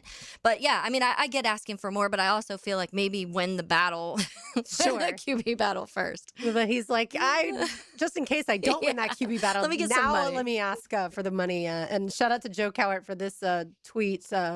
I'll tell you first the original tweet, then I'll tell you Joe C's tweet. Texas Tech quarterback Brendan Sorsby has filed a lawsuit against the NCAA to expedite his reinstatement process for this upcoming season. And Joe C's tweet, betting on Brendan. Brendan obviously has the issues that he has because of gambling. Yeah, a lot of gambling. Yeah, way too much I think in the world of the NCAA. So that's why people thought he would enter maybe the supplemental draft for the NFL. But certainly we shall see what happens with his case. All right, more to do on the other side, including the pest of the day. You're listening to Helmets and Heels on a Big Chief Tire Monday. Make sure you get your tires from Big Chief Tire, because they have the Extra Mile program. What you get, free tire rotations with every visit after the tire purchase, $10 off every oil change, every time, automatic enrollment at all 6 area locations. And it is available also online. WeKeepJacksRollin.com. It's 1010XL 92.5 FM. Streaming live from the XL Digital Studios. Polished by Harbor Dental Care, the locally owned smile restoration experts. Frank Frangie here. Nimnick Chevrolet is proud to be a 9-time Chevrolet Dealer of the Year recipient, the only dealership in Northeast Florida to ever win this prestigious award. Trust me, I know this. I've been dealing with Nimnick forever, and they really are that good. For 3 generations, Nimnick's been the place customers keep coming back to. Customers like me, treating you right, giving the most back to our community, more choices and better prices. It's just the best place to buy cars, and I can promise you that. So who gives you the best experience when you're buying a car? Nobody but Nimnick. Chevrolet, together let's drive. It's a Big Chief Tire Monday on Helmets and Heels. Spring means wings. That's right. The Spring Wing Fest is happening right now at Bono's Barbecue. Frank Frangie here. Bono's wings are the best around, and now they've got 2 new flavors, garlic, parm, and lemon pepper. Head to Bono's today and get 6 wings and a side for $10.99 or a 10-wing basket for just $15.99. But hurry, the deal ends June 30th. To find the Bono's near you, head to bonosbarbq.com.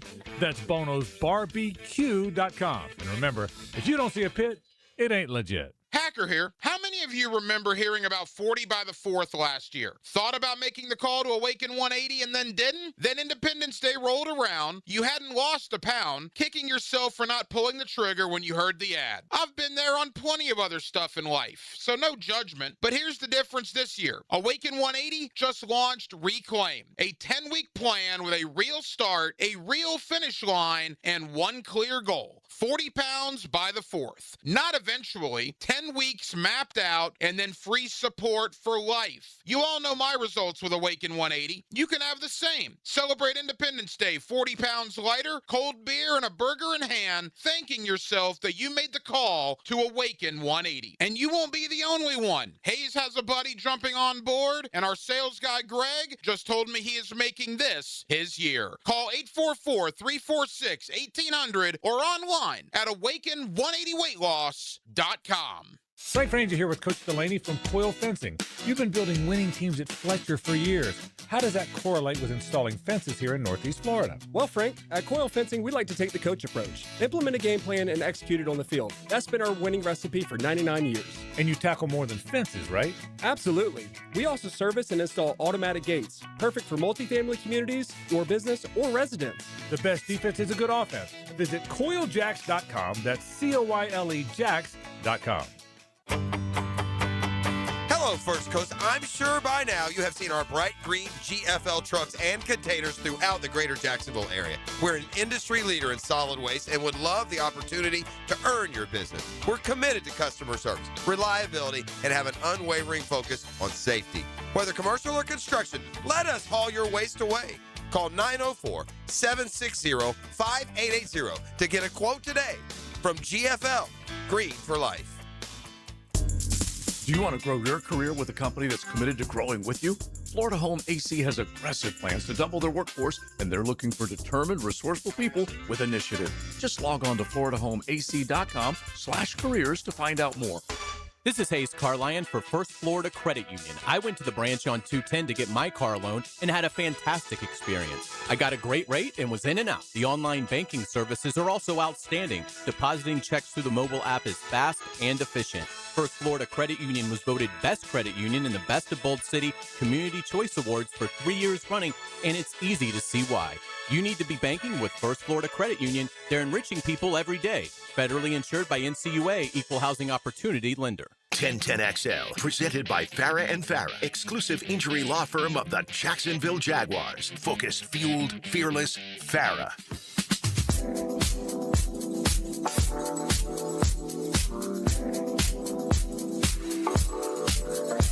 One segment to go here on Helmets and Heels on a Big Chief Tire Monday. Taylor Dahl is here. RJ Saunders. I'm Lauren Brooks with you. Tom McManus.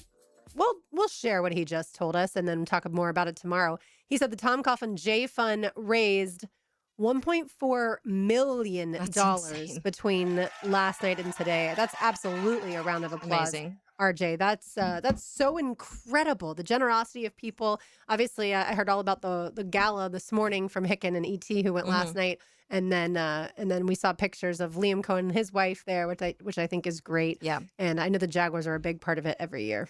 Yeah, it's incredible. There's not enough words to even begin to describe what the J Fund does and how this city in general comes together every single time they ask, and certain situations like just giving money, not even, the wine gala, you get to go have wine and drink and have fun with friends, but the radiothon, you're just giving to give because you want to support a good cause. So it's really, really incredible to see that constantly throughout Jacksonville. Yeah, it's really unbelievable that one person in Tom Coughlin recognized this need back with his one player, Jay McGillis, years ago. And if we were to talk to every single person who has benefited from the Tom Coughlin J Fund since that time, 31 years ago to now, it would be, if you could get them all together, it would just be astonishing just how many people that it's helped. So shout out to everybody that was a part of that. And again, Tom will be back with us tomorrow. Time now for the Terminix Pest of the Day is always brought to you by our friends at Terminix. You can find them online at Terminix.com. That's TERMINIX.com. They do a fantastic job at ViStar Ballpark, ViStar Veterans Memorial Arena, all of your favorite event venues around town, as well as at our house. Today's Pest of the Day, Taylor, is going to be the fact that the football season we got a tease with the schedule coming out last week, but it's still over 100 days so away. far away. For some reason, it doesn't feel like it. We still have to wait over 3 months. Like it feels like once the schedule's released, we have OTAs and then training camp is here, and it's look, football season's falling in our lap. Yeah. But I saw that it was like over 100 days today, and I was like, no, wait, that can't be true. The number feels far, but I already know it's going to be August 15th, and we're going to be sitting here saying, holy crap, how is it already August 15th? And I feel like the one thing that I credit the NFL on this constantly, but they do such a good job of keeping you interested all the time with something going out. Obviously, now the Super Bowl going until mid-February, the Combine's 2 weeks later, then you have free agency, then it's the draft, then it's minicamp, then it's OTAs. You do have that 6-week lull, and that's kind of the like dreaded period if you're a football fan because there's nothing. I guess in that you get SEC and ACC media days, so you get some sort of content for your football soul of just needing something. But then right away, end of July, you're into camp and you feel like things are just rolling. And so it will be fun because you mentioned the Panthers and them they announced today that they'll be doing the joint practice before that preseason game with the Jags. It will be interesting to see if Tampa does it. There's rumors that they may, and that could be fun because obviously we know some of that heated rivalry that's grown between the Jags and Bucks since the Liam Cohen thing. So that'll be really fun to kind of both teams. I think their storylines. We talked about Devin Lloyd and the Panthers earlier, and the Panthers making the playoffs last year, surprising some people the way they played against the Rams. And then now, obviously, the Bucks is a very fascinating story. So if the Jaguars and the Saints have a joint practice, you've got Luke Fortner and Travis Etienne for sure. And then the Bucks, just Liam and Baker going back and forth would be amazing. I would love to be out there watching Baker. Exactly. I read that from Ryan O'Halloran last week that the Jaguars want to do a joint practice with all three of these teams. So we'll certainly see if that comes to fruition. But yeah, you're right. It'll be here before we know it. It just seeing it was over 100 days. I was like, wait a minute. No. You're like, it's already been a lot of days. Correct. It's already been over 100 days. I feel like since the season ended. But yeah, it's still, we have so much fun with every sport that we cover. And of course, I mentioned the PGA Championship earlier. Congrats to Aaron Rye and his family. And that story was so cool as far as the fact that his dad spent all the money that he could in order to get him some really good golf clubs. And so he still uses the head covers for the clubs because his dad used to just meticulously clean those clubs every single day after Aaron would play. I kind of wanted to be like, well, Aaron, why didn't you start cleaning your golf clubs at some point in time? Dad's job. Yeah, exactly. From the text line designed by Lifetime Enclosures, 904-641-1010. Y'all can always get in on the action. Of course, we talked about the Devon Hamilton article for a while. This guy said, will we ever get a Chris Ivory article? I don't know. I don't know that we want one, and I don't think we are going to get one. We do have a feet article coming up, though, soon. So if you're interested about the Jacksonville Jaguars feet, that's coming out with D-Rock. I think all around the league for sure. From ESPN's Mike Duraco. Let's say hello to the Frangie Show. Now, the 2-minute drill is driven by nobody but Nimnicht. Nimnicht Chevrolet on Cassett Avenue and Nimnicht Buick GMC on Phillips Highway. Hey, so I haven't checked the PGA Tour leaderboard. Did Tommy Fleetwood make the cut? Oh, how about this? So I did a little research. Okay. Because there's nothing I enjoy more than throwing a loss in someone's face. 100%. And it used to be mine a lot.